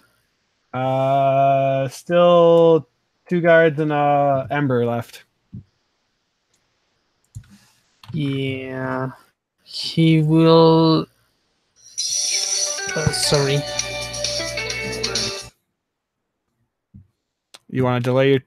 Yeah, we'll just say you delay your turn. Yeah, he will switch to shield and rapier, and cast on himself as a bonus action a Dragon Breath. All right. And he will move to secure this corner, the one back. Okay. Yeah. So shield and rapier and cast Dragon Breath on himself. Okay. So that's it for you then? Yeah. All right. Very cool. Meserac. Yeah, absolutely. Mesric didn't expect the caster to go down so quickly. And so his action was, and he does part of it, he moves 60 in the direction of where the caster was. Okay. Invisibly. And I'm guessing he probably, roughly, I'm guessing by the time he kind of gets there, the caster's down. Yep. Yeah, absolutely. So, pretty much something like to that. There's a guy here, a guard to the guard here, and Ember down here, and another guard there. Absolutely. He moves 60 to there, and actually this table, he would like to get on the other side of that table if it's possible, unless it's against the wall, which it's not possible. No, you get to the other side and you see that there's 3 albino dwarfs kind of shackled to the table itself, now ducking underneath as like chaos is just kind of broken out. He says oh shit, don't read that. He says in common, actually, he says, be calm, things will be fine. He says, things will be fine. And that's it. Do you speak Dwarven? No, unfortunately, he says it in common. He doesn't speak Dwarven. Yeah, so they answer back in Dwarven and don't really seem to know what you're speaking of. Absolutely. All right. Oh boy, that was the end of the surprise round. Let's start the combat at the top of like an initiative. All right, what you guys got? Mir. Is it my turn? Yes. Mir is going to move the orb north 25 feet to get that one guy to make a save, and then she's going to move it south. Basically, I just want to try to get as many people as I can into the lava. Yeah. All right. Yeah, so you can move it how far? I can move it 30 feet. Okay. Yeah, you can Jimmy rig it in a way. I'll just say that you can. So I want to try to force the guard that's like up there to the north to make a save to see if he gets in. Oh, I see what you're saying. And then move them all in. It would take the entire turn to get it up to the guard, and then you can do it next turn if you want. It's a 5-foot radius. Does that? So if you're moving like 5-foot radius, and it was originally here. It was one north. One north. Yeah, okay. It was it. It was right. In that empty space. Yeah, I'll give it to you. Cool. But then you get him in, and then that's 25 feet to there. I guess you can. Let's see if you can actually do it. Sorry. Like, I'm not sure I would be able to get all them Yeah. in, but I would be able to get the plate armor guy in at least. Oh, the plate armor guy was already in. Sorry. Yeah, they're all those two guys are restrained, yeah, so I I see- want to I move it see what north you're to saying. try to get that other guy Yeah, my bad. Sorry. strength save. Yeah, I see what you're saying. And then oh my god, I'm rolling so bad. He gets sucked in too. and Mir's just like cackling This like is a going witch. really well. Just like waving her arms, just like weaving the force of nature. And he's just And, kind of like getting spun around in the water. He's trying to like tread water, but as he does so, it's just putting him at a more awkward advantage. Like he's now like head level with the lava, like about to like dive into it head first. Yeah, any chance that I could like bump that guy into the lava? Can you just choose to like end it and put one guy out of it? No, so I can't like drop him necessarily, but I can bump the ball of water into things. Okay, Or I could just end the spell and drop him, or yeah, so it's up to you. You can try to bump him into something and knock him out, but he'll definitely like have a better save opposed to just like forcing them all next turn above the lava and then dropping them. But then you risk them breaking out on their turn for sure. So it's kind of like you have a good chance to knock the one guy in the lava right now, but he still will get a save to like grab onto the smelters. Or you can wait another turn and then really have them all in the lava and then drop it, and they'll need to make a pretty impressive save too at that point. Got it. Your call. Should I just drop two of them? And I think she'll hold it for now, and if she can, she's gonna try to get that guy to make some sort of. She's gonna try to hurt the plate armor guy at least. Okay. By bumping the ball into the lava. Okay, I see what you're saying. Interesting. How do I want to rule that? I'm trying to look at the spell. Of course, it's one of those spells that have like a short novel.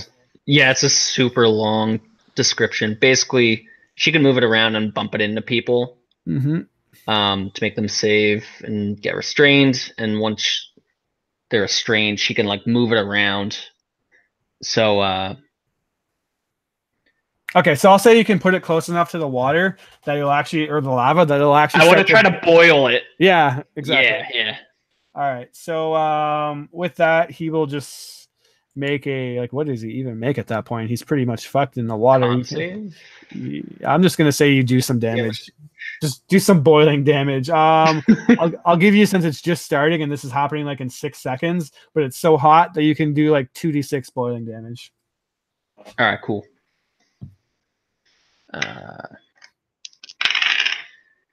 Okay. 9. All right. Yeah, you see the man begin to like try to tread even hotter or quicker, but really making it nowhere as the water around him begins to boil up. Absolute terror is in the other two guards' eyes. I'm assuming that's it for your turn. Yeah, Mir's actually gonna, let's see, 1, 2, 3, 4, 5, 6. Start moving towards Mezerak and Bjorn so she isn't cut off. Because if they all get out of their thing and she's stuck, that's gonna be bad. Yeah. All right. Bjorn. I'm assuming the big guy, that's like lower ground, right? Yeah. It drops down, to be exact, I believe. Just looking up really quickly. It does say here somewhere. Well, that's fine. In any case, Bjorn doesn't want to get anywhere close to the metal, molten metal. So he'll just backtrack towards the guard that's still on even footing, and he's going to strike him. You have advantage. Yeah, he's on even footing, but you have advantages. He's like kind of being tossed and turned in this watery sphere. I rolled critical. Oh god.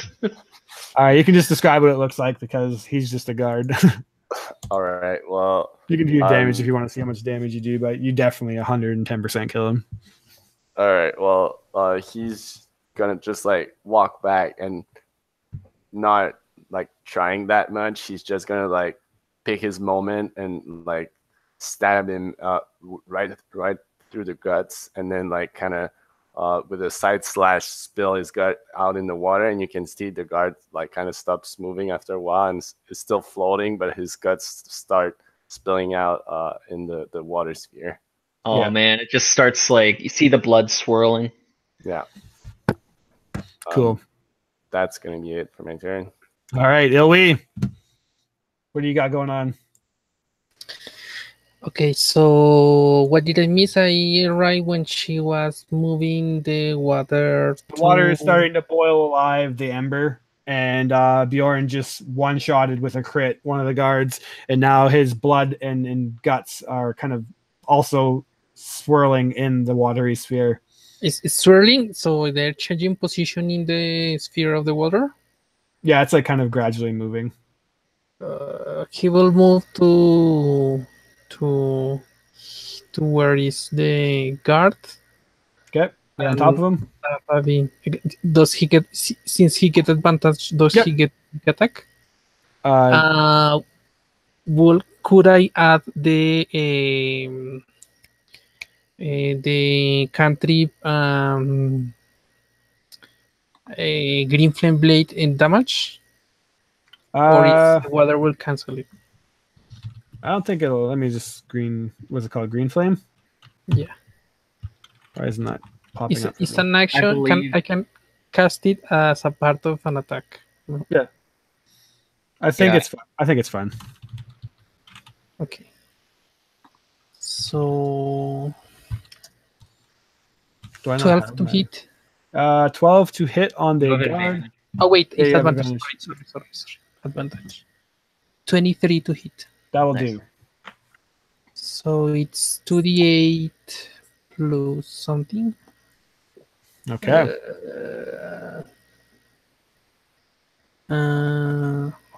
Sorry, I missed this spell.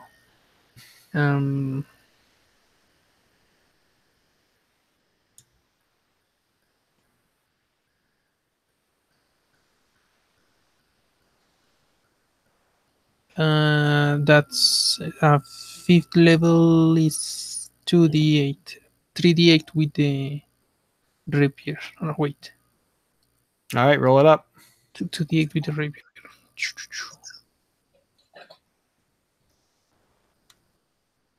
6 points of damage. And I imagine it does not affect the next guy. Yeah, I'm gonna say with the water that it doesn't actually bounce. How much damage? Wait, a 6, and the sneak attack is say 1d6.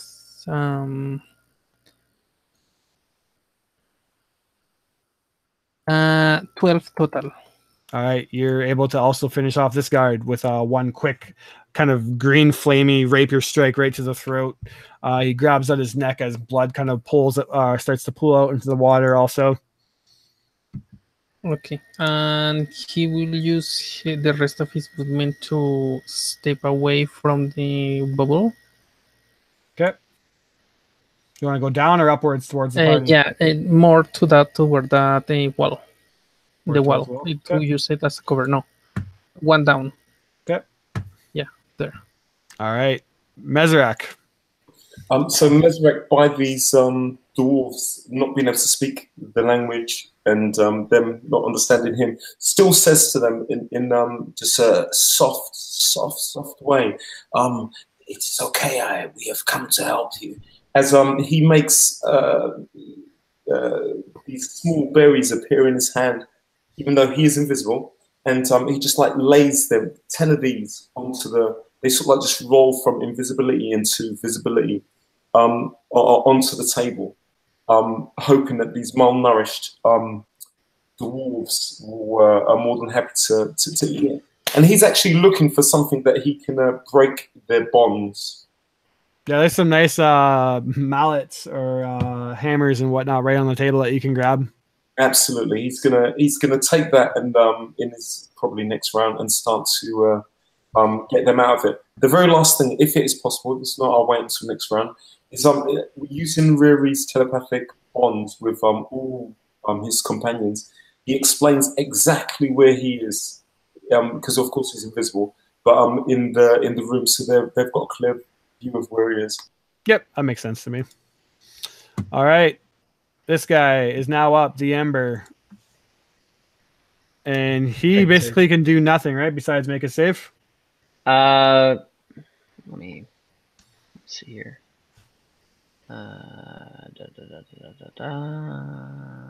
When do they make a save? At the end of its turn, it can repeat the save. All right. Well, I guess I know what he's doing. So there's no way that this guy fails twice. And then again, my rolls. I haven't rolled over 10 yet. This is crazy. For real? Yeah. Jeez. All right. He's along for the ride for now. Oh, he's fucked up. Back to the top of the initiative. All right, you know what I'm gonna do. Yep. I'm gonna put it fully over the lava and just like boil the entire sphere of water. Okay. Nice. Just like almost fully like putting it into the lava, just like. All right. Let's say, is there actually like a boiling water spell? No. Let's just say Lava has like a certain amount of damage that does. Oh yeah, lava does a fuck ton of damage. If you drop them in the lava, it does 10d10. But just the boiling water, I'm gonna say let's do 66 for now, and then if you want to drop them in it, then you can. I'll just do 66. Just in case somebody pops in and is like, surprise! And, okay. 5, 5, 10, 12, 17, 22, 25. 25 more damage? Okay. This guy, after taking that, is surprisingly enough to you, still just like floating around in there and obviously like trying to growl out in pain, but he still seems to be kicking it. So This one's tougher than he looks, she Yeah. says as she's like weaving her magic. Yep. All right. This is an awkward situation. Bjorn, what do you got? You see that Mir is literally boiling a man alive. Bjorn will look at Mir like with a fresh eye and being like, I didn't think that was your type of you were that type of person, but since the guy is so far, he'll keep an eye on him, but hearing Mezerek's instruction on where he is, he would go towards the table and give him a hand to unshackle the dwarves. All right. You can just make a straight up athletics check if you want to break them free. 25. Yeah, you break the first one out, no problem. Careful, easy, yeah, easy. You can tell that he gobbles up the good berries. All three of them do, but you can tell that they're still like malnourished enough that they have some points of exhaustion on them out of game. Anything else, Bjorn? Did I unshackle all of them? No, one. Can I do that, or? I guess yeah, not really. If I have two actions with my haste. Oh yeah, then yes, you can unshackle two. So that's 20. Yep. Also, two quick smashes of the hammer. Two albino dwarfs free. Now gobbling up the good berries that have been given to them. That's it. All right, Ilwi. How looks the guy who is being boiled down? He looks like he's not impressed, but he's still not like he's not bloodied yet. Wow, seriously? Yep. Okay, so let me see what I can shoot at the guy.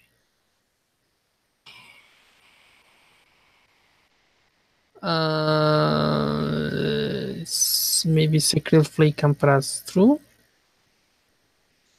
Can Secret Clean pass through the water and Radiant burn him? Yeah, I'll say since it's radiant, unless the spell specifically says otherwise, which I don't think it does. Or will choose, is there any other dwarf that needs to be freed? There's one other dwarf that needs to be free for sure. Where is it? Up at the table with the rest of the party. No. 30 feet? Can he reach? Yep, I'll say you can reach. He will use his deep tools to do so. All right, go ahead and make a sleight of hands check.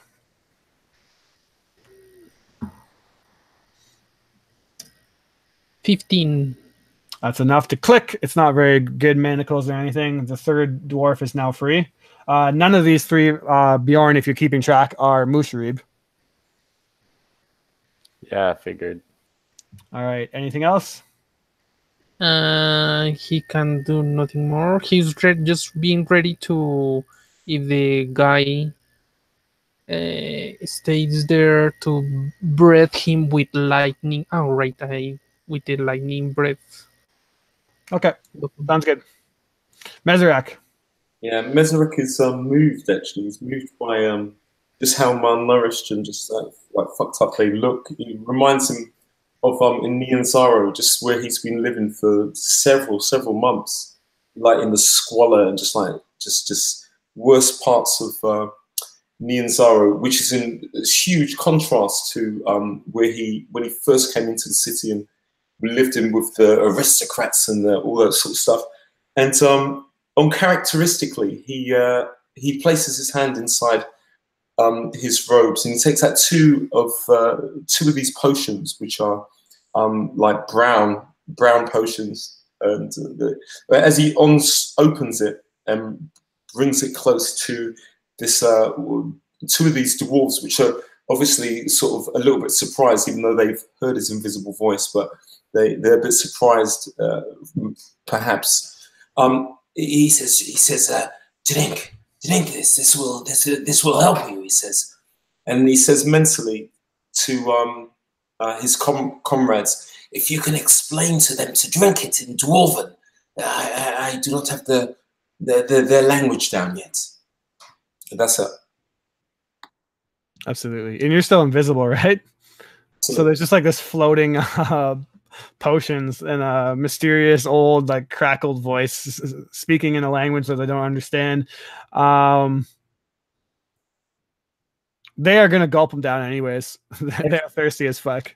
So he gives his last two rest to the rest potions for both of them. So at least it takes one exhaustion down for two of the dwarves. The third one he doesn't have. Very cool. All right, very nice. So next up is the Ember, and what you see him do, actually, give me a second here. Though if he succeeds on his saving throw, does he fall in the lava? Yeah, he's in a rough spot. I'm gonna say that at the start of his turn, he's gonna take more of that boiling damage because that makes sense to me. So go ahead and boil him again. Yes, sir. Just boil him here, boil him. You're boiling him alive.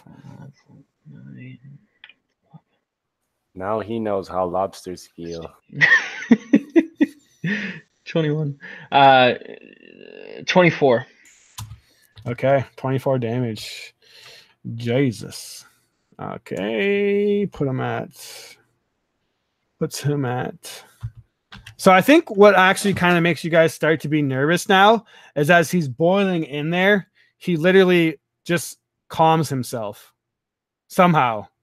You see that like he just like is just taking it and he slowly turns himself in a way where he's like now looking at you, the four of you, just literally in a bubble of boiling hot water above lava, and he makes direct eye contact with you guys, and you don't see like panic, you don't see fear, you see hatred in his eyes.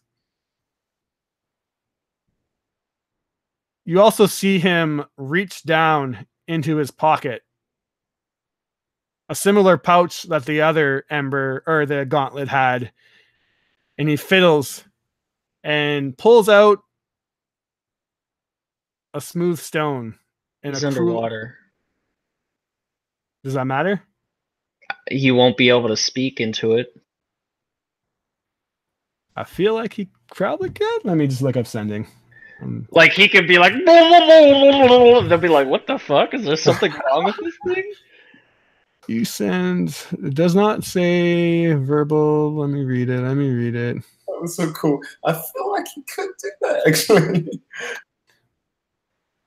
Yeah, I feel like if there's no verbal, then I mean, there's verbal for sure, but you can cast a verbal spell underwater. So why couldn't you cast it in here? It's up to you. Yeah, I've looked this up before, and apparently you can cast verbal spells underwater. I feel like this one in particular is like, but it's your choice. It's your call. Yeah, I don't know. I hopefully you don't feel like I'm cheesing you, but I definitely I feel like he can definitely at least gurgle a message to somebody. And then with that, is a sending stone in action? I always forget. I'm the spell sending is in action, I think. So then that's what he does on his turn. All right. Mir, you're up. At this point, she's getting kind of frustrated with this guy. She wanted to hear him scream in retribution for a friend, so she would just like push it down even further, just trying to heat it up as much as she can. Just like her teeth gritting and her eyes squinting with rage. And then she'll cast Ice Knife. Ice Knife, nice. So,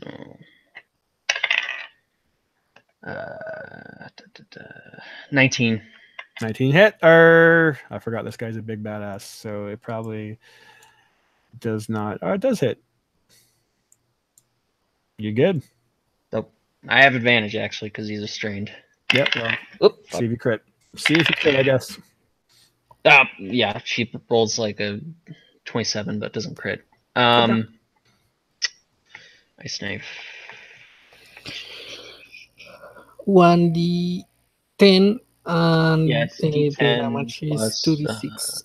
If he fails this dex saving throw. He has to make a dex save and he's disadvantaged because he's restrained. All right. Wrong guy. Come here, Amber. Dex save disadvantage. Okay. Let's see what I got for you. Now I roll good, but still a fail. 9 piercing and then 8 ice damage. 9 piercing, 8 nice. Okay. So let's see if he bloodied him or not yet. Still not bloodied. Oh my god. Fuck this guy. I guess I'll just sit here and boil him alive for like 10 rounds. Just drop in the lava. Nah, dude, he just called. It looked like he just called for reinforcements, man. Do we know this water sphere is really helpful? As far as we know, you might have water resistance. Fire resistance. So maybe that's the issue. Well, if you guys want to help me kill him, that'd be great. Yeah, I mean, I was waiting because I killed the boiling man. All right, Bjorn. The bonus section. Bjorn, you're up. Bjorn will, and I'll move him up to the edge so Bjorn can move up to him. Well, he's not gonna be boiling anymore. That's fine. You'll do like way more damage than boiling will anyway. So okay, well if he's close by, Bjorn will attack the boiling man. Yeah, if anything, this guy's probably earned a bit of your respect, Bjorn, as he is just taking a punishment. But nonetheless, the water comes up to you, and it's now your turn. See what you have advantage. You have advantage. 19 to hit. 19 does hit. Just do all your attacks, then do damage. Okay. So 2 hits, 3 hits. Okay. This is gonna feel good, I'm sure. Yes. It's gonna be a pain to calculate though. Yeah, this is gonna hurt. This is gonna hurt a bunch. So Nobody can kill my Ember. the 3 attacks is a total of 76 damage. Jesus Christ. Whew. Well, he feels that. There you go. He goes from not even bloodied to almost dead, on the brink of death. That's it for my turn. Oh wait, I got another attack because I have haste. Give me a sec. Oh, that's a hit as well. So that's 24 added damage. All right. I want to describe it. It looks like I should take him down. All right. Well, he's been boiling for a while, and like seeing how as Mir bring the opponent close by, Bjorn gets really excited and like kind of with the grim and really like nasty look on his face, he start like enjoying and slicing through the guy, and he just rips him apart and like actually dismembering some parts, and the guy just like floats along with the boiled innards of the other dude that are still floating in there. Yeah, you guys are all fucked up, okay? Bunch of cold-blooded killers. All right. The Ember has been taken down. Due to pesky 4th level watery spear. Ilwi, what do you do? He would like to inspect the doors, try to see what is in there. All right. Yeah. You want to just open it up? Taking cover from the upper square open, and then take a peek and moving like that towards Alright. those. Perfect. As you peek open, you definitely see that it is an armory. There's a bunch of tables and benches and armor and weapons all kind of racked around on these shelves and whatnot. But as you open up the door, you see that there are guards rushing, as it seems like they have heard something or alerted in some way, are beginning to rush towards that door, and they catch you there, or you catch them before they get to you guys. How long was that fight? Like how many rounds? This has been the 3rd round, to be honest. Okay. Okay, he will breathe the lighting breath towards both of them and move back. Okay. They 15 might foot cone. just make dex saving throws. All right. My God, these The rolls tonight. DC is, or let me double check the DC for the wizard spell. Just rolled back-to-back 4s. DC is They fail. 15. Yeah, they fail. They rolled 4s. Okay, so 3d6. 8 points of damage. 8 points of damage. Finally, some of my guys survived something. He will move back whatever moving has left. Okay. Yeah, you just back paddle. Sounds good. Mezerak. Yeah, Mesrek tries to usher these dwarves, either to go behind this metal old crate carrying thing that's just in the corner. Okay. Like protection type of thing, and he again asks as he sees the doors being opened, these guards are coming through. He says, do any of you speak Dwarven? He says, No. Nope. Nobody. Yeah. Nope. Bjorn will say, Speak Sylvan. leave the dwarves. They will follow us. We just like unshackle them. We gotta find Musharib. Are we still in initiative? Yeah, something's gonna happen next round, basically. Or I guess.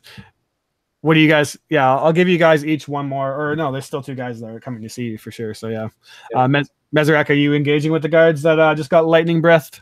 Not at all. His thing is to take these 3 dwarves behind this. Gotcha. All right, they duck behind cover, obviously trusting you as you're fighting for them. So they're smart enough. They still don't see you because you're invisible, but there's that to deal with. What else do you do? Back to the top of the initiative because everybody else behind the scenes is obviously running here. So Mir, Strength saves. She throws the chum ball at these 2 guys and tries to drag them back out if they fail their saves. Oh God. Make it stop. How long does it last? Strength saves. A minute. So it's 6 more rounds after this one. Okay, I'm tracking this shit though. So 5, 10, 15, 20 to get them in. And strength save 16. That's a pass. And a 9. That's a fail. Okay. So the guy who passed, any creature on a success, it's pushed to the nearest unoccupied space of its choice. Push back. Falls into the armor, kind of clambering, and it falls down on him. I'm gonna move it back out 10 feet, so it's like blocking that door. Okay. But that guy's like right there. Yep. There you go. Yep. Okay. All right. Sounds good. I'm gonna move behind the table as well. All right. Instead of like where I am, I'm gonna move like on the opposite side of Bjorn. Okay. Dig it. All right. It's my turn. All right. You begin to see this central crane, which is elevated above, begin to like slowly descend down into the lava, and the bucket actually goes down and begins to literally like melt the metal that's in there into like a puddle of molten iron. And as the crane becomes like finally kind of level, but still raised above, about 20 feet up high, you see a familiar half-orc to Bjorn and to Mir step out, and he actually begins to walk out onto the crane, and he looks at you all as Bronson, the Ember of Fort Blerian, steps out and sees the absolute chaos, looks at the boiling bubble of chum in disgust, and says, "You see, Derek, this is why they put me in charge." And he pulls out this giant ass greatsword that you guys have seen him use before. And a big cruel smile comes across his green face as his tusks are kind of with this overbite bit over, and you just see like amusement on his face. "Been looking to have some fun? Welcome to my establishment." And he basically just joins the fight for now, although he is going to ready himself. The guard, who is currently not stuck in the ball of water, is going to like run up to it, and he can't move through it, or can he try to move through it? He can try, but he has to make a strength save. Oh shit! I don't think he's gonna do that. He just looks in, like you see a severed head like float by with a look of terror on its face. Yeah, he's just like, nope. Bjorn, you're now up. So everybody sees Bronson, is that correct? Yes. Okay. So what will happen is that Bjorn will just like shout like a primal shout, not even anything, just like roar, and he'll use one of his action to teleport behind Bronson, and then attempt with one of his attacks to shove him inside the pool of iron. Okay. Now he did have a ready to action. That's fine. So as you roar out, he basically a smile comes across his face, and he, before you do anything, says "not so fast" and pulls on a chain that he had behind him, and you see dragged out on a chain by manacles a malnourished, sweaty,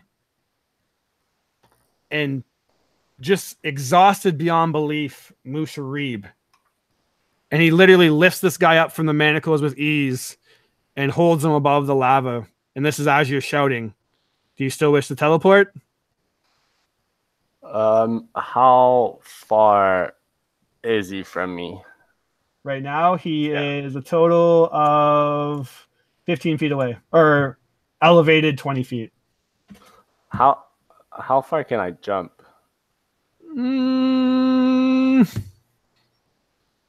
You could definitely jump on top of the smelters and make a pretty impressive jump.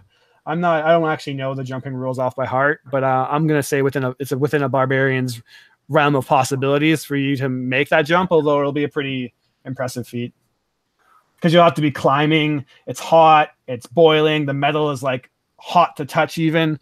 So it's still an impressive jump for sure. And you're jumping upwards. So Musharib is being held like on over the lava. Is that right? Yeah, on the crane. And he's manacled up. Both of his hands are manacled. And Bronson just has a chain, which is about like maybe 5 feet long, 10 feet long, and just has him now dangling above it. So here's what I'm wanting to do. I'm not sure if that's possible, but I would like to, since I guess I'm hasted, so maybe that helps me doing that. But I would like to jump, like take a leap and try and grab Musharib and use my cape to teleport like away towards the tracks. All right, that's interesting. Can I do that? Is the dimension door? So that's an action. As an action? Yeah. That's going to be pushing the realms of your action economy for sure, in terms of making a massive jump, catching the dwarf, and then teleporting with an action.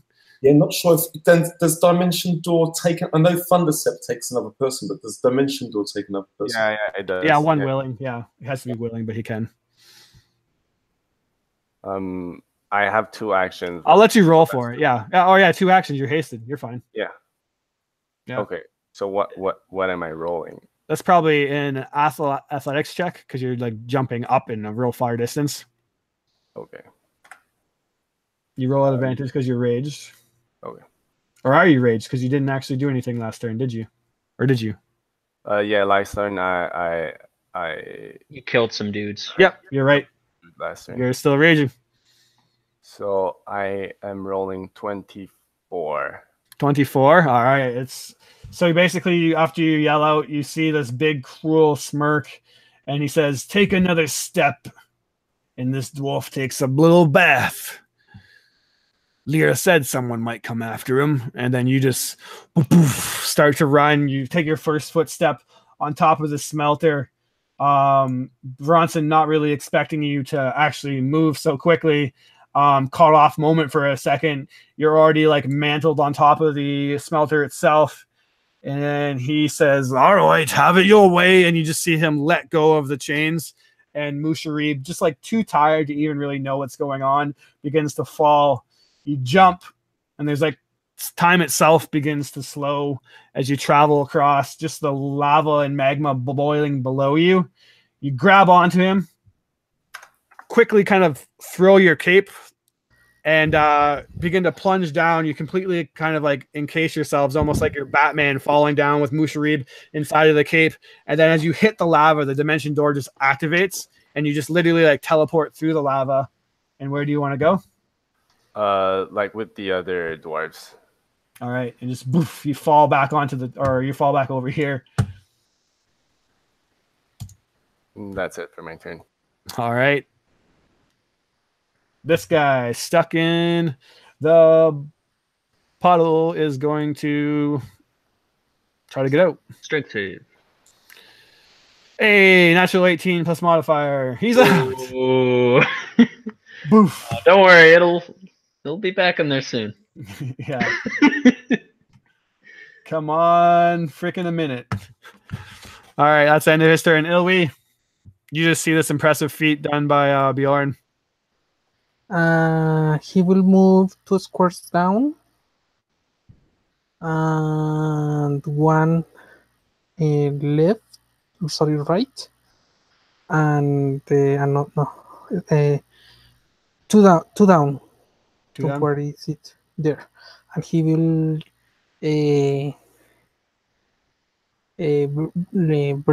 breath towards the guy. All right. Towards guard. Yep. Dex save. Ba-bam. 9. Yeah, so 3d6, 13 points of damage. He is dead. Zapped to death. And he will move back to secure the dwarves. All right. Everyone's farming in on the dwarfs. Mezerak. Yeah, Mesrak, who was just about to Misty Step and Thunder Step to do exactly what Bjorn just did. He just as he's concentrating and he sees Bjorn just disappear and appear next to him with the dwarf, and he says, I want that cape, Bjorn. he says, and he takes from inside a potion and hands it to the dwarf. So out of absolutely nothing comes this potion, I guess, and he says, Drink this quickly. He says to the Musharib. Okay. Yes, He sir. will do so on his And turn. his skin, yeah, and on his turn, his skin will burn and he will turn completely invisible. Cool. I dig it. Nothing else?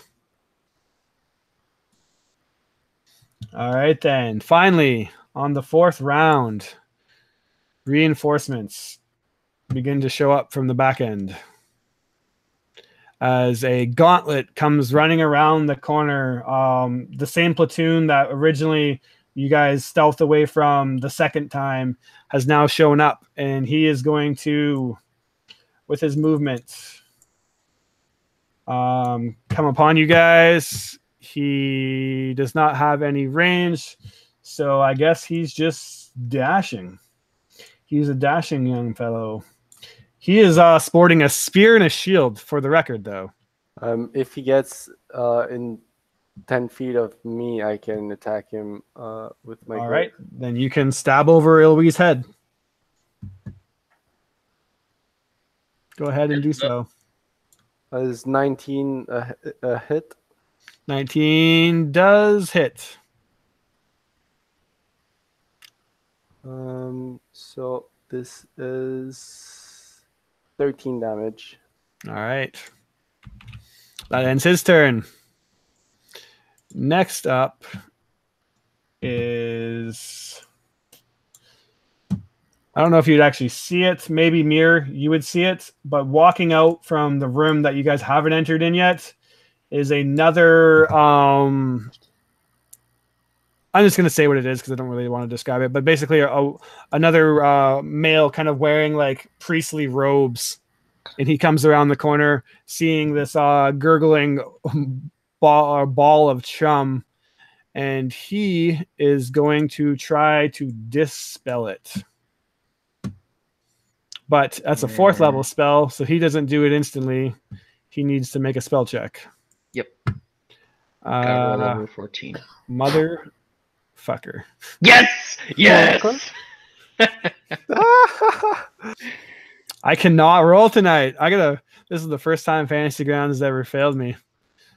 Man, this is incredible. Also, from the south is another gauntlet from the platoon that hasn't fully made its way here yet. It's also going to come forward and take another, or you already used your reaction, so he can't do that. Yeah. And then just behind him is some more guards. Sorry. A lot going on here. You know how I like to do things like 5,000 people in combat for some reason. And this guy actually has... Does he have a freaking ranged weapon? Please tell me someone has ranged. No, of course not. He's going to pull up behind. All right. That is it for the round. Top of the initiative. All right. How do I want to do this here?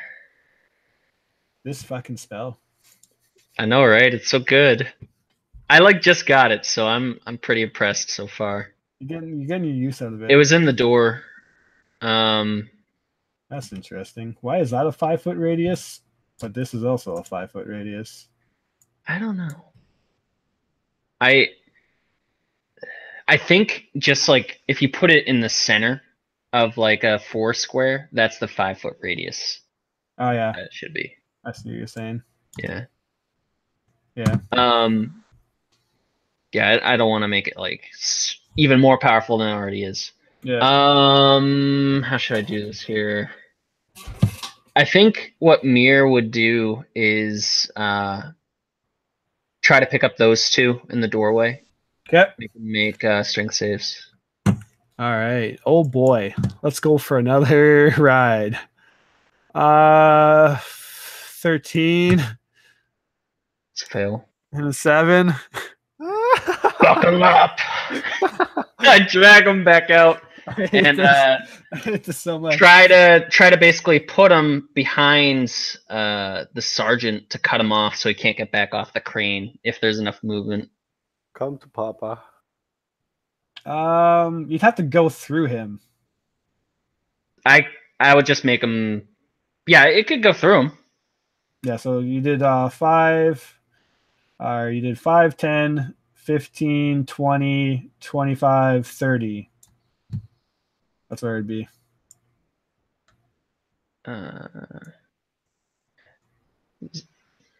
So 5, 10. You're right here. 15, so 5, 20, 10, 15, 25, 20, 25, 30. Good with that? Sure. Yeah, he'll see his impending doom coming towards him, and we'll see how he reacts. Yep. I'll shift myself. I'll stay where I am. Okay.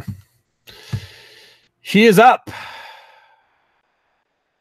He looks at you, who's clearly channeling this spell, and says, "Well, aren't you a pesty tiny little bitch?" And reach into his pockets. Oh, that's not good. Pull out a what looks like amulet or something, some kind of like necklace, but on it is this like vial of red glowing energy. It's almost as if like he sucked up some magma itself and kind of stored it in here. Oh no. And then he smashes it on the side of the wall. Actually, he's gonna chuck it because that makes more sense. So he chucks it there. And bursting out of said vial is a plume of... Can I actually throw it at you? I'm going to say that he can definitely... That's only 20 feet. And you are from him 25 feet. Yeah, he's going to chuck it right at you. Oh, fuck. That's not good. No. And bursting out of that vial is a massive, at first, just like flames begin to lick and spew, but then these flames and just raw heat begin to form and coalesce into a figure. And you actually see that this figure itself is adorning some kind of like magma like encrusted armor. And you see a fire elemental with this magma like core to it appear in front of you. Guys, a little help. The heat itself, just by being next to it, if I'm not mistaken. Okay, that's later on. Your turn's over. Okay. Remind me on your turn that being close to it is going to hurt you. Okay. And with that, he will use his action to jump off onto the other side.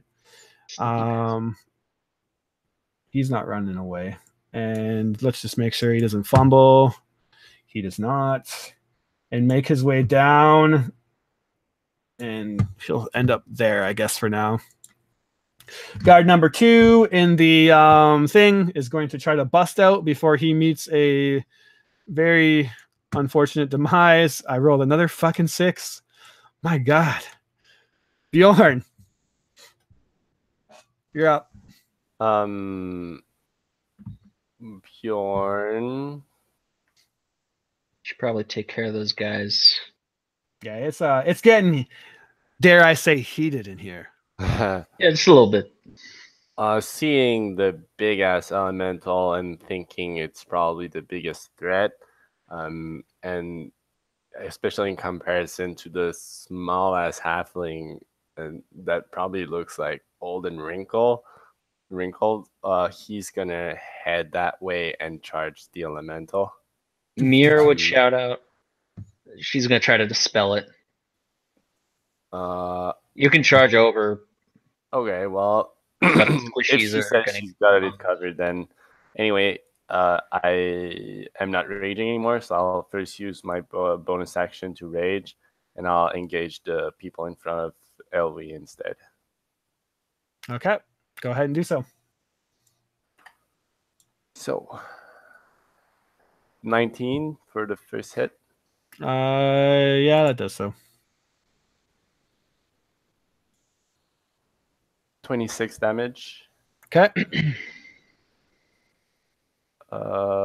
16 for second hit. Also, that actually, as it's about to hit, or sorry, what was the first strike? 17? No, 19. 16 as the he'll use his reaction and basically pull up his shield and parry it. Okay. And I believe, okay, yeah, he just parries it, knocks it away. All right. Third hit is 21. That does so. So that's 21 damage. 20 more, 21 more damage. Okay. Yes. And that's it for my turn. All right, Ellie. What do you got? You're muted.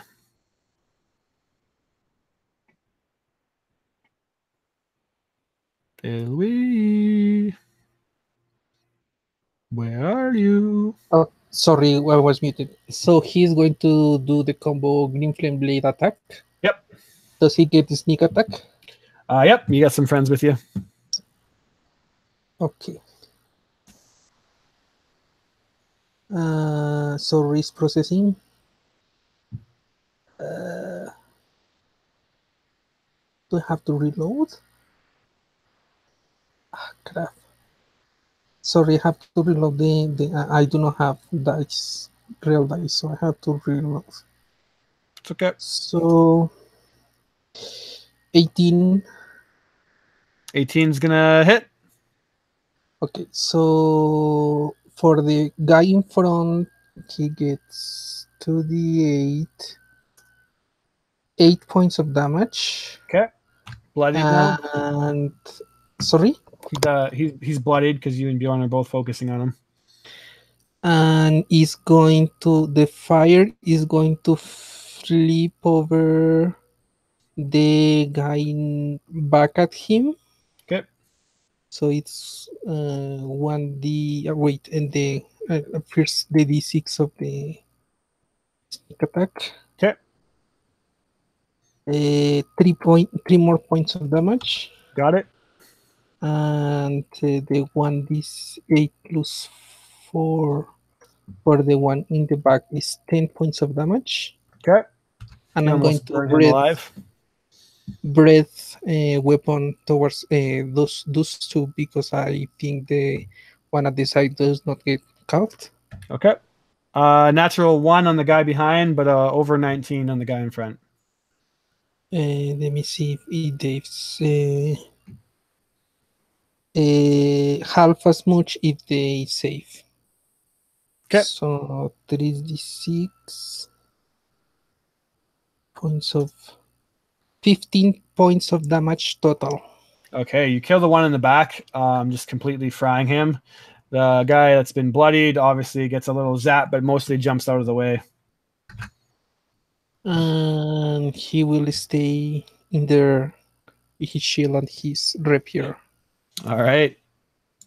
Mezerak, Absolutely. it's time for action. Yeah, so what Mesric does is seeing what's his name? Musharib drink down this potion and begin to go invisible. He takes him by his arm.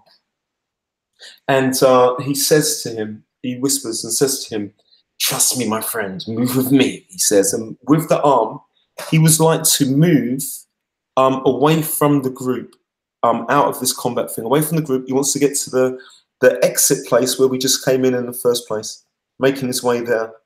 As he's doing that, obviously moving past these other dwarves, Musharib can speak to them as he wishes.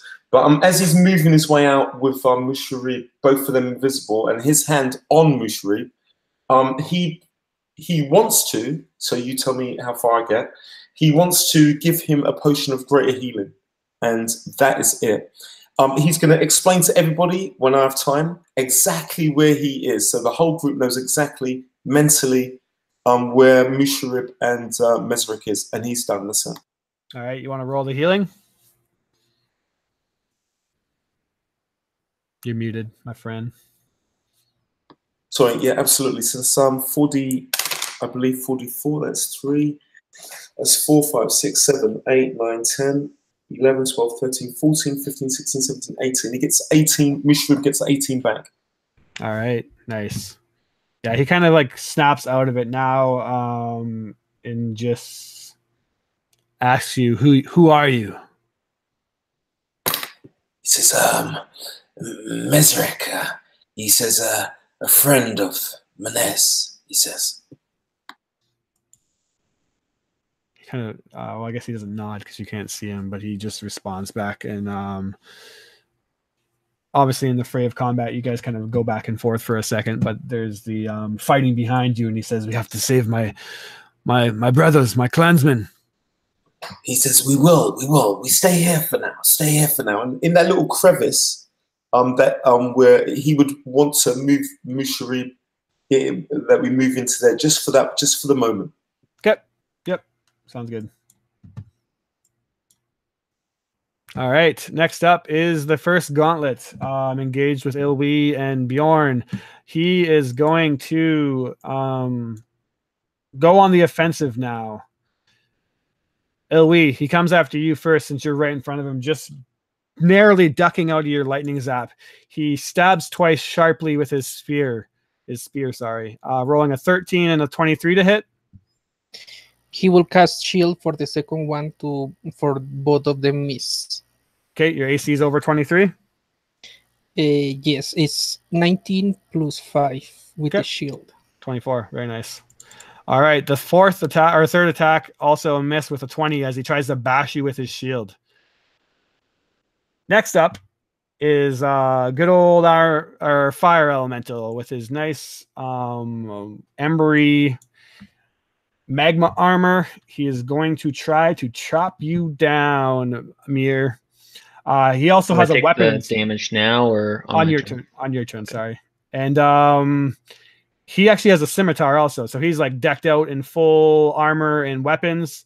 It's clearly some high-powered elemental, and he begins to slice at you. Not once and missing, you narrowly duck out of the way. Twice, 14 to hit. That's a miss. And then 23 to hit. That's a hit. All right. He does only fucking 7 points of damage. You're rolling really nice hate today. Oh man, it's abysmal. I wish I could just I should just screen share my rolls at this point. It's getting embarrassing. The priest is going to try her best to bust out. Let's see how she makes way. Natural 3, not doing it. Oh my god. Other gauntlet with you, Bjorn. Here we go. Maybe a little luck here. Natural 20. There we go. Bjorn, you take on the first strike alone. I'm just going to roll the crit. 21 damage. Halved because you're raging. Okay. Then he rolls a 23. Yeah. So that's going to hit. And another 12 damage. Halved. 6. And then he's going to try to shield bash you for a 12, which I'm assuming misses. Yeah. So that was right. 12 damage and 21. Yeah, both halved. Okay. All right. Musharib is now up, and he is reluctantly going to listen to you, but says that we must reunite with my clansmen and help them get out. Miller, you're now up. You're dodging fiery scimitar strikes. On your turn, just by being near this bastard of a thing, you take only 2 points of fire damage. That smarts. Okay. She'd kind of size it up. Is this something that Dispel Magic would work on? I'm wondering if Fantasy Grounds missed it, but you tell me if you guys know off the top of your heads. The stat block doesn't say it's susceptible to Dispel Magic, but I thought all elementals were. Or is there like more powerful elementals that aren't susceptible to Dispel Magic? The only thing that works on planar creatures, it's banishment. Okay. If he's I will have to read the summoning spell if that one can be dispelled, but I think Yeah, I know that normally the stat block says if it can be dispelled, and this one doesn't say it. So I don't think so. Okay. So I guess it depends if this is an item that says it summons an elemental, like summon elemental spell or whatever. Right. Opposed to it's just like an actual elemental and it's here, you know. I don't know how you want to judge it, but yeah. Fuck. I'll give you an Arcana check, I guess. It says that there's just an elemental in it, but okay. 16. 16. I'm gonna say that it like momentarily like phases out, but still is still here. Like this is definitely a high level kind of it's not necessarily a summoning thing. Like this thing is on this plane of existence. It was just stored in that kind of vial. Okay. In that case, I will not cast Dispel Magic.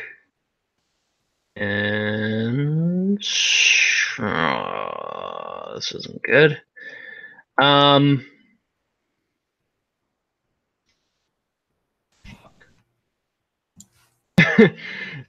So Bjorn, you hear Mir say, on second thought, I could really use some help. And she's gonna turn into a giant constrictor snake. All right. As a bonus action and attack this thing. All right. I like it. Okay. What is it? 21. 21 hits. Okay. How does this thing work here? Need me to pull it up for you? I think I have it. I have the stat block here. I just need to figure out. Okay. So it does damage and he is grappled. 7 plus 6, so that's 13. 17 bludgeoning damage. Okay. And the escape DC is 16. He is also restrained. All right. Do you know if your attacks count as magical yet, or? Yes, they do actually. Okay. Good to know. Okay. So Mir turns into a snake and attacks this guy. Take an additional 3 points of damage from just burning and touching this thing. Okay. All right. Good to go? Yep. All right. Bronson is now up. And as he begins to run across, momentarily you all feel the entire room begin to shake and rumble. Even he almost like kind of falls over for a second, collecting himself, but then he begins to continue running. He was right there. He's going to get to there. And he pulls out a short bow. And someone trying to say something? Yeah, I was just read it. Generally, any kind of those items is just uses the conjure elemental spell, and that one can only be half taken advantage by breaking the concentration of the caster or the user of the item. All right. We're too far for that now, I'm going to say. We're just going to continue on with it.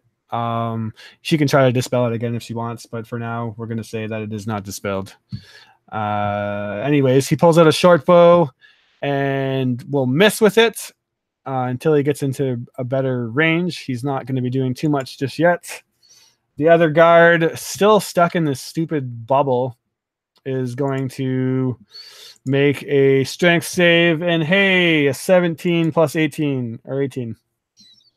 That's a pass. He plops out, and I'm going to make him make a dex save to see if he grabs onto a ledge. Oh my god, I shit you not, a natural one. No. Fall in the lava pool. Fall in the lava pool. Wilhelm scream as he falls into the lava pool. Yeah. And burns alive as he's trying to pull himself out, but as he does, he's just literally melting away second by second, dying in excruciating pain. Bjorn, you're now up.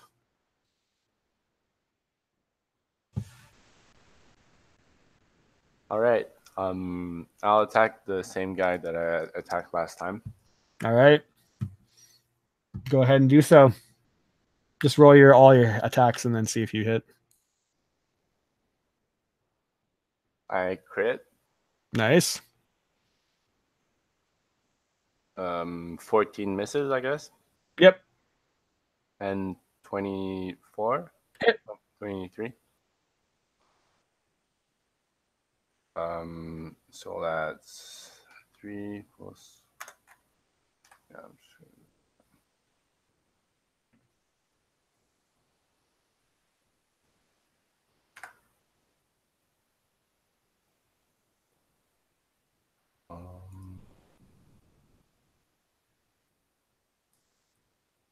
Just give me a second. No worries. High level barbarian rolls a lot of dice. Roll those fists. Roll that mitt full. So first hit is 42 damage. Oh, yeah, you can just describe what it looks like as you finish him off. All right. So you'll kind of like push him over with his shoulder and like making an opening, and then slash him downwards all across his abdomen. Mm-hmm. And then he'll turn around, and can I use my second roll against the other dude? Yeah, that's fine. Okay. Still hit him.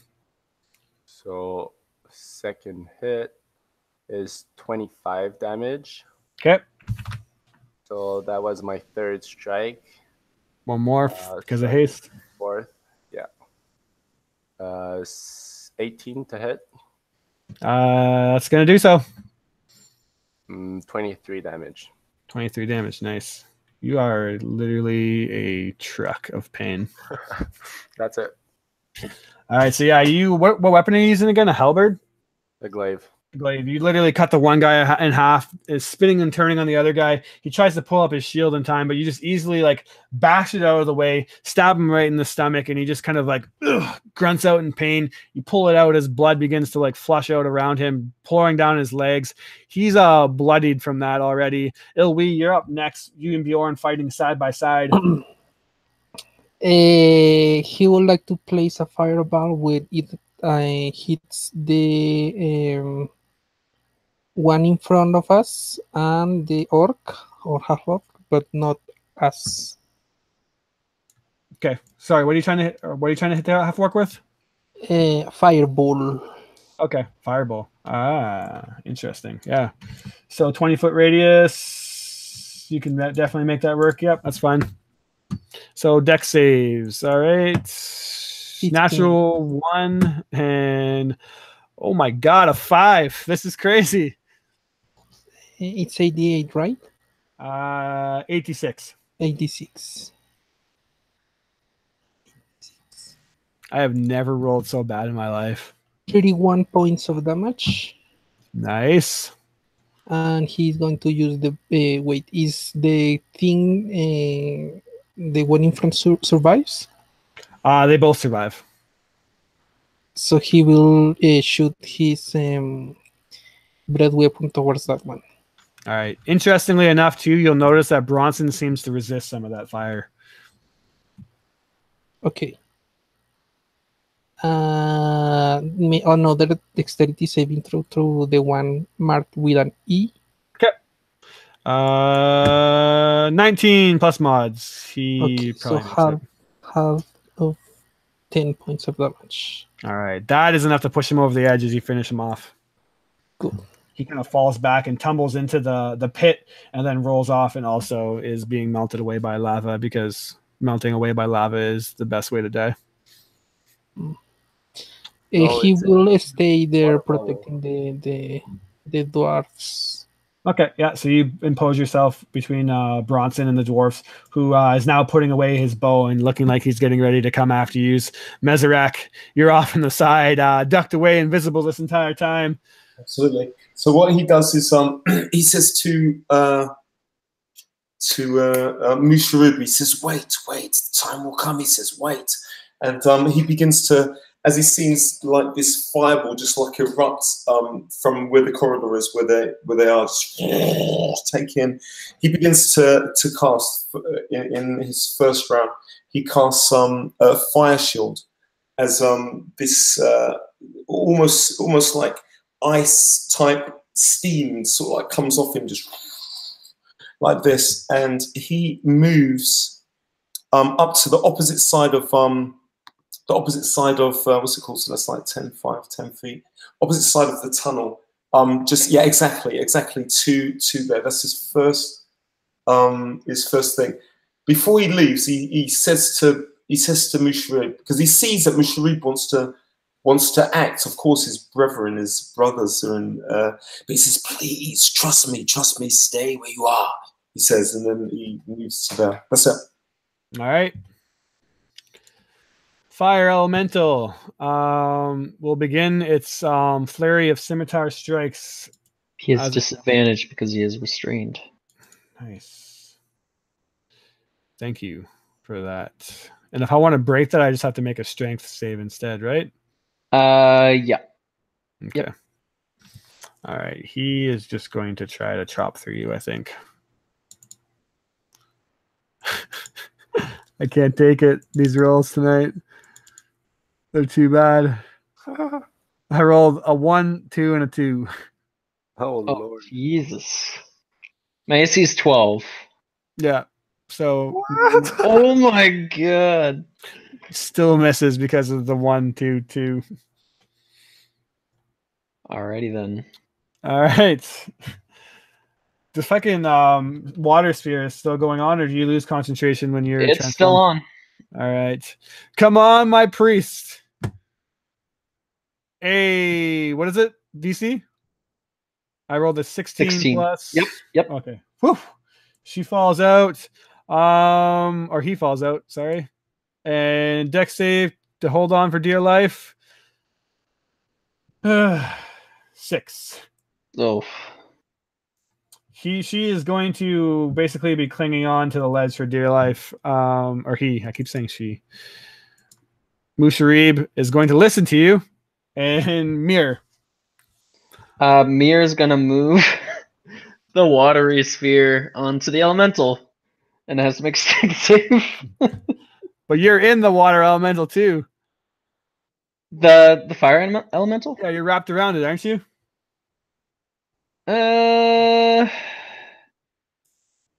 Yeah. So basically, I would stay. Yeah. It'll affect every creature in that. So but yeah, I'll drop off of it then. If okay, you drop off of it and make a save. Yep. This is going to be fun. You have water breathing, you know that, right? I do, but Well, For 24 hours. Is it bigger? but than I don't want to keep taking a bunch of fire damage. Well, Is it bigger than medium, Chris? It's a large. Can you still get in? yeah, I can do it for 1 large Okay. Okay. or 4 medium. Yeah, I'm gonna drop off and make them. It makes a 19. Yep, that's But- a pass. As you touch it with the water, it does 1d4 damage. Haha! As it obviously doesn't seem to like that. He takes 4 damage. Holy max! Eat damage. that. All right. Anything else on your turn? Mm,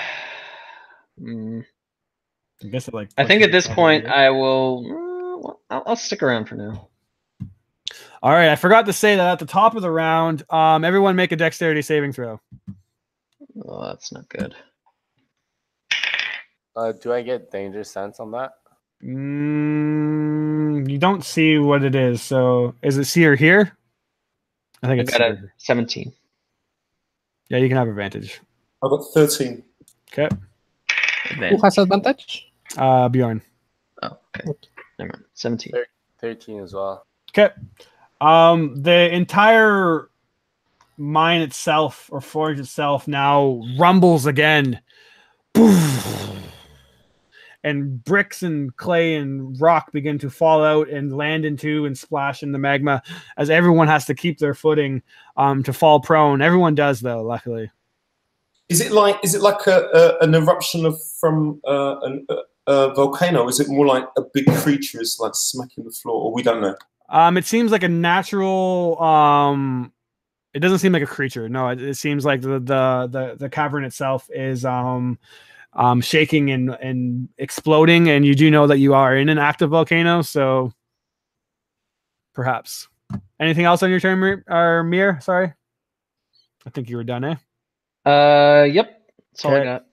Bronson, finally, after what feels like an eternity. Wait, are you still invisible, Mezrak? All right, because you're like right there, you know. Absolutely. Absolutely. I can attack him when he gets in range. Yep, go ahead and do so. 17 to hit. 17 does not hit him. Okay. Bashes it out of the way. He is going to use his reaction since it's technically the start of his turn. That when you miss him, he's going to reactionary swipe back at you and roll a 13 to hit. This is garbage. Sweet.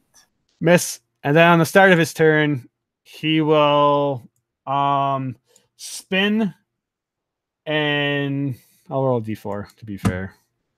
He's going for you, Ilwe, on the d4.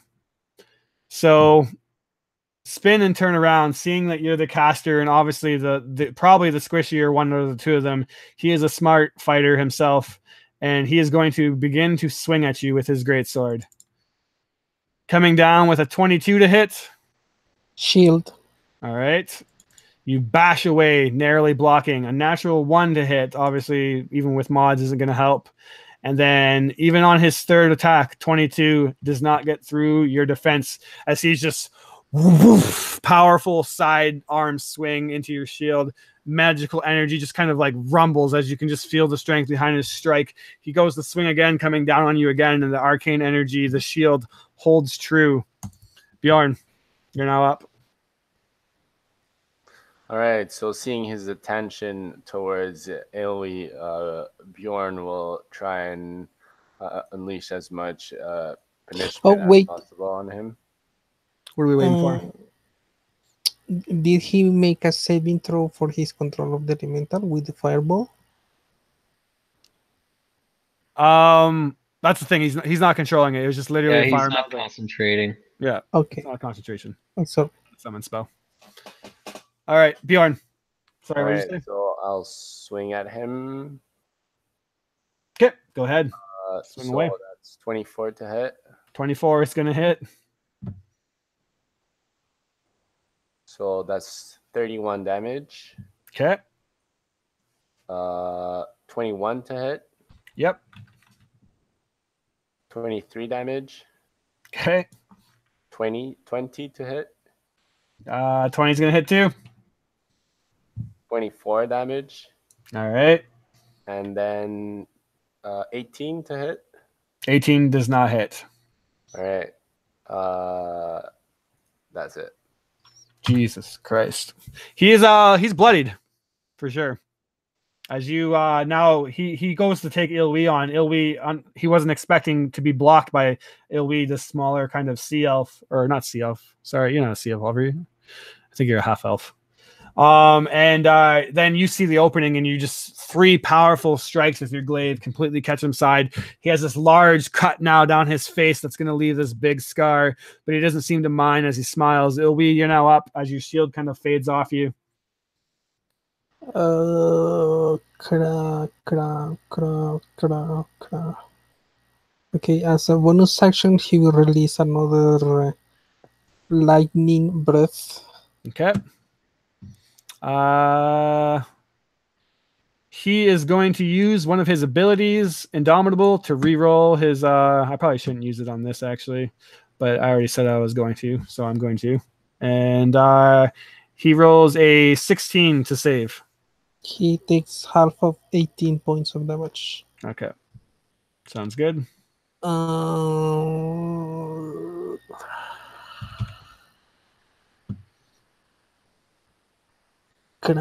Crap. One resistant to fire. He's not good with this resistance to fire.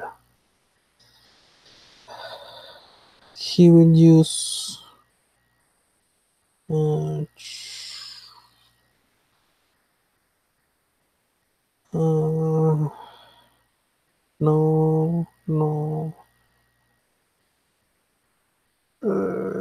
He will just attack and get the sneak attack. Okay. And the Green Flame Blade. All right, go for it. 11. 11 definitely misses. Yeah, that's his turn. Yep. Unfortunately, as you go to stab with the rapier, he just bashes it away with his greatsword, kind of laughing, enjoying the thrill of the battle now. Mezerak, you still kind of behind him now, invisible, still yet to be known to the battlefield. Absolutely. He casts, for his second, and there's one more round for him, but so for the second round, he casts, he says, Kortan. As he starts to, even though he's invisible, he starts to just, the energy around, magical energy around his body starts to just vibrate as his invisible image just spreads into 4. And he moves from there. He moves in the direction of where he moves like 10 feet in the direction of south, opposite direction. Yeah, 10 feet. That's perfect. That's it. And he's done. That's it. All right. Sounds good. Fire Elemental. Not restraint anymore. Yep, swing. no more disadvantage. All right, here we go. Rolling well over a 20. Huzzah! Rolling an 18. Yep. If you beat a 12, you hit me. Okay, so I hit you with all 3 strikes. I'm just a hapless snake now. So. All right. Well, my time has come to do some damage to some of yous. So you're going to take a total of. Let me see here. This is pretty decent. Total of 22, 32, 40 damage. Oh. As each time he cuts you with the scimitar, flame licks up the blade itself and burns into your flesh.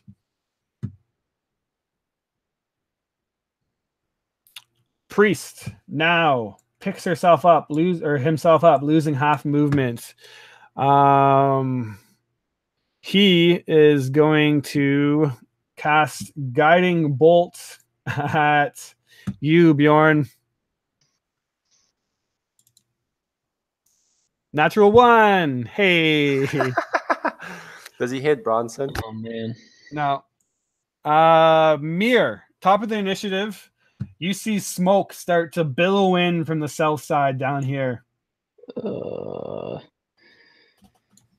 Okay. At this point, Mir, what would she do? Would she focus on Bronson? She's gonna watery sphere the elemental again. Okay. Strength saving throw for the watering. Get this thing away from me. He rolled a. Wow, he only has that to his strength. 15. That's a fail. All right, he's in. So it grabs it up, just enclosing around it, and she's gonna move it over. She doesn't want to pick up another guy because that'll pop the elemental back out. Where'd you put it? She'd send it south as far as she can towards that puddle of water down there. All right. Try to get it away from her. And I'm gonna move over to. She's just gonna duck down behind the table and try to get some cover. Okay. Bronson up next is going to. Who's he going to attack this time? Still on ULE, so good luck, my friend. I'm sure you're fine though. He rolls a 20 to hit. We burning through some more shields. Yeah, I don't want to get hit by that thing. All right, that's fair. It is a massive sword. 23. Does that pass your defense? No. All right, and the last strike is a 23. You're just hanging on for dear life, I guess, with the or not dear life, but you're He's protecting the dwarves. Yeah. I mean, all right, Bjorn. You see that this Bronson is trying his best to get through Ilwe's shield, but having little to no luck. All right, so he'll kind of laugh it off and continue attacking him with all his might. 24 to hit. All right, 24 is going to hit. So that's 27 damage. Okay. 21 to hit. Yep. 23 damage. Okay. Another hit. And that's 24 damage. Okay. My last hit is 19. 19 is a on the knob. So does that hit? Yep. Okay. And this is 19 damage. All right. 19 on the knob damage. That's it. Jesus Christ. High-level barbarians are good times. And just getting that in to see how he's doing. Yeah, he's pretty badly, like, he's almost critical now, for sure. is he still alive? Yeah, he's still alive. He's a big boy, but he's not gonna be a big boy for much longer. Ilwe, you're now up. Son of your mother.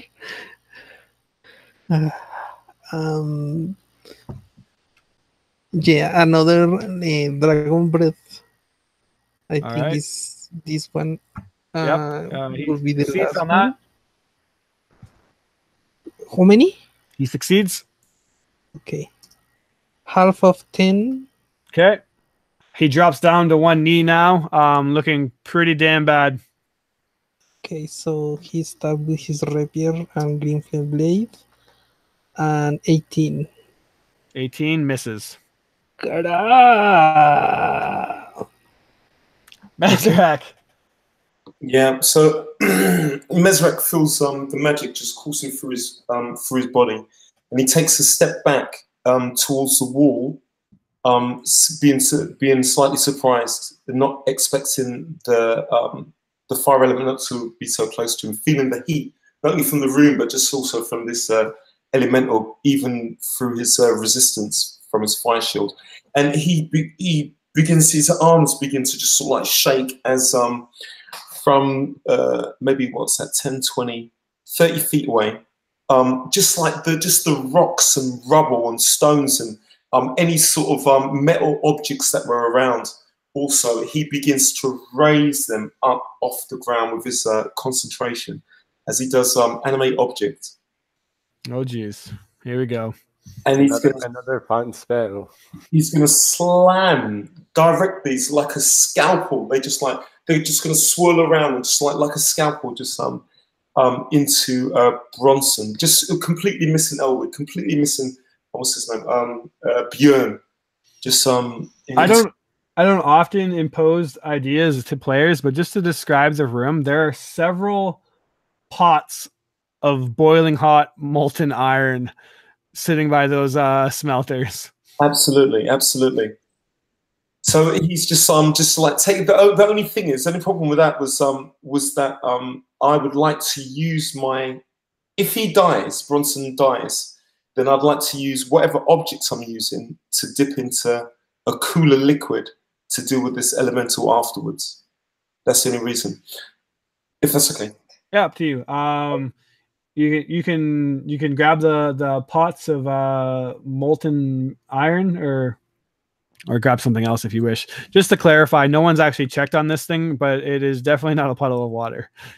All right. Okay. Absolutely. So no, he would just use like rock, stones, and whatever metal information. Okay. That's first thing that comes to mind. And he does what's that? That's 19, 20, 21. Yeah, 21's gonna hit. Okay, so that is, oh my gosh. Feel free to roll as well, because this is going to take a moment. Okay, let's see. This is, oh no, let's wait. Sorry, that is not. There's +8 to hit for each one of these. That was a 20. Okay, 20 still hits. 19 is his mark. 20. That is 18. You said 19 was the thing? Yeah, 19's the mark. Okay, got it. Let's go like this. So 1 hit, 1 misses. He does, that's it. Yep, that hits. He does, that misses. He does. 6 + 9 is not, that's misses. He does 7 + 8, that is misses. Sugar, give me a break, that misses. Okay, 1, 2, 3, 1, 2, 3, 4, 5. Okay, 3 more hits. It's a natural 1, that is not happening. Welcome to my life tonight. Seriously, this is like crazy. Okay, great. So 4 of these four of these things swirl around and able to like go into him. So that is +4 damage. He does. It's a 4. He does 2, 3, 4, 5, 6, 7, 8, 9. All right. Sorry, 9, 10, 11, 12, 13, 14. Which spell? 19, 20, 21, 22, 23, 24, 25. It does 25 points of damage as these metal implements and stuff just like swish around and just like into him. You want to describe what it looks like as he falls down to his demise? Oh, fantastic! These things just go like through his body. They're sort of like just like this, and then they hook into him. They lift his body up, so he's sort of like hanging with like blood dripping off, like about 4 feet in the air. He's just like sort of like swinging just like this in the air with all bloods and stuff as they hold him for that moment as he, Mesarek, becomes conscious. And as he's concentrating on what's his name? On Bronson, there his eyes sort of go towards the elemental as he's concentrating on this. And he's done. Very nice. All right, animate object. Sheets of metal and whatnot, obviously flying around the room still. The elemental is now up, and it is going to make a strength save, but it's also taking damage while it's in the water. So I'm just gonna roll. Or you want to roll 4d4? Yeah, want to roll 4d4 for me?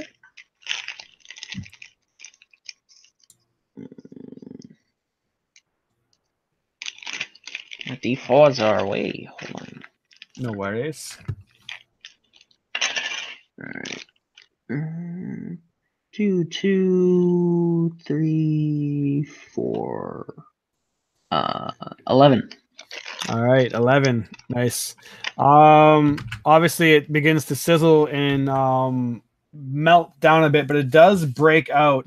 And with its, I guess, master, we'll say, even though I said it wasn't technically summoned because it is getting late, I'm going to say that this thing now, as Bronson is down, doesn't really have any control or hold over it anymore. So it is just literally going to burst out of the room and fly away. Next up is the priest, who has been literally doing nothing the entire game. Fired one guiding bolt and missed. So he is like, any chance I can surrender still? If you're ready to heal and come with us, sure, we will allow it. Are you being honest? Or are you trying to deceive him? Hey, if this guy's gonna heal us. Yeah, he says, yeah, I know some curing spells. Like, if you guys get me out of here. Well, Yeah. whatever happened, we gotta get the fuck out of here. We have to loot the thing and then get out. Top of the initiative, Mir. I'm just going to use the fire elemental as my basis. Magma and lava begin to pool into the room. Oh fuck. Okay. Well, I guess we're not going to be able to check out the other rooms. Well, I think that's our way out, though. Is it not? Yeah. The way that we came in. No, We the came way for we the came other in one, was but the bridge it's over coming the from, lava. if coming from there, it's coming from the other side as well. Mir would shout out to Musharib. Is there another way out? He kind of comes to now, snapping out. He's still invisible, but he'll come running around the corner and just say, basically confirming what Ilwi said, that if the volcano is erupting and we're on the inside, that the other way out will also have lava spewing from it.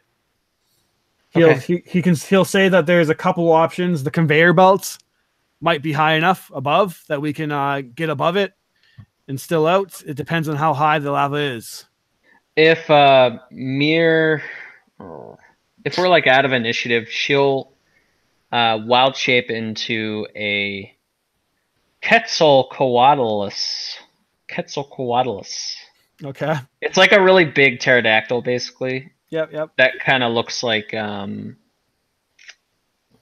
those weird birds with like big throats. I forget what they're called. You know what I'm saying? Yeah, I'll turn into one of those. Quetzals are beards. So she'll come out of her snake wild shape, cast conjure animals, and call up 2 giant eagles, and she'll turn into Quetzal blah blah blah. That really big flying dinosaur. It's huge size, and the eagles are large size. And she'll try to fly everybody out. She can. Yeah. Yeah, like a pelican. It's like a dinosaur pelican that's gigantic. Dope. While she's doing it, can Elwig at least loot the bodies, the more important bodies, to see if he finds something useful? Yeah, give me an investigation check. Okay. I'm gonna add guidance because I need something from this. I'm pretty low on cash. Well, 81. So Meseric is still animate. I didn't dispel my animate whatever. We have this thing. We can take him with us. He's like suspended like this with these things inside him. Yeah, you can just grab Bronson's corpse, I guess. That's grim. He's coming with us. He comes with us. Okay. Checking on the other individuals. I'm trying to think who we actually killed. In the lava. The magic users. Yeah, magic user. Okay. Let me just roll on a quick chart here. I'll ask Musharib if there is other captive in Rockhammer. No, he'll say that this is all the dwarves that have survived. Just us 4 now. There was a couple more. He would kind of say grimly. But they didn't see the professor or the other lady. Oh, no. It's just been them here. Okay. building the armor for these bastards. Does he still have his gauntlet? He does have his gauntlet, yes. Okay. He Okay. better, you bastard. You better, you bastard. Yeah, he still has it proudly. Ilwi, you find 70 gold pieces on the mage, and what else do you find? A potion of healing on the mage, and on the I'm trying to think of who didn't fall in the lava besides them. The other guys, we'll say that you find another 100 gold between them, and Musharib would say that the safe or the vault is designed to withstand the eruption, so we can come back after and loot the place.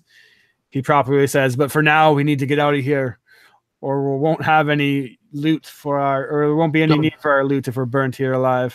Yeah. Very well. Okay. All right, and since you decided to fly, the skill challenge of getting out of the erupting volcano is kind of null and void. You're just gonna fly out of it. You fly out above, obviously, getting everybody on, and then when you come to here, you see that the lava is indeed like flowing up beyond like the rafters and over the crane, and you see that the metal crane is beginning to melt just from pure heat. The heat itself is incredibly exhausting and just like literally burning your skin. It's like when you it like literally is like actually burning you being close to it, but you're able to fly out quickly, and you just fly straight up through the smoke clouds and eventually come out of the top of the volcano, making it out. So Nice. yeah, if you guys literally knew the like technical CR level of that battle that you guys just It's made, probably like a lot. yeah, it's literally insane. High level characters are interesting to say the least. But anyways, Musharib has been saved. We'll deal with the loot and aftermath out of game, since this session went on for a pretty long time. And thanks for playing, guys. Good to see you all. Great to see how far your characters have advanced. I'm gonna have to bring my A game next time. I thought for sure I was gonna give you some trouble with this, but apparently being able to roll on over a 10 is challenging for me on this night. So Yeah. lucky for Tomorrow you. you roll like 3 crits in a row, so Yeah. the luck balances out. Good game, guys. Fun playing with you, and until next time, see you all later. Yeah. Peace. Yeah.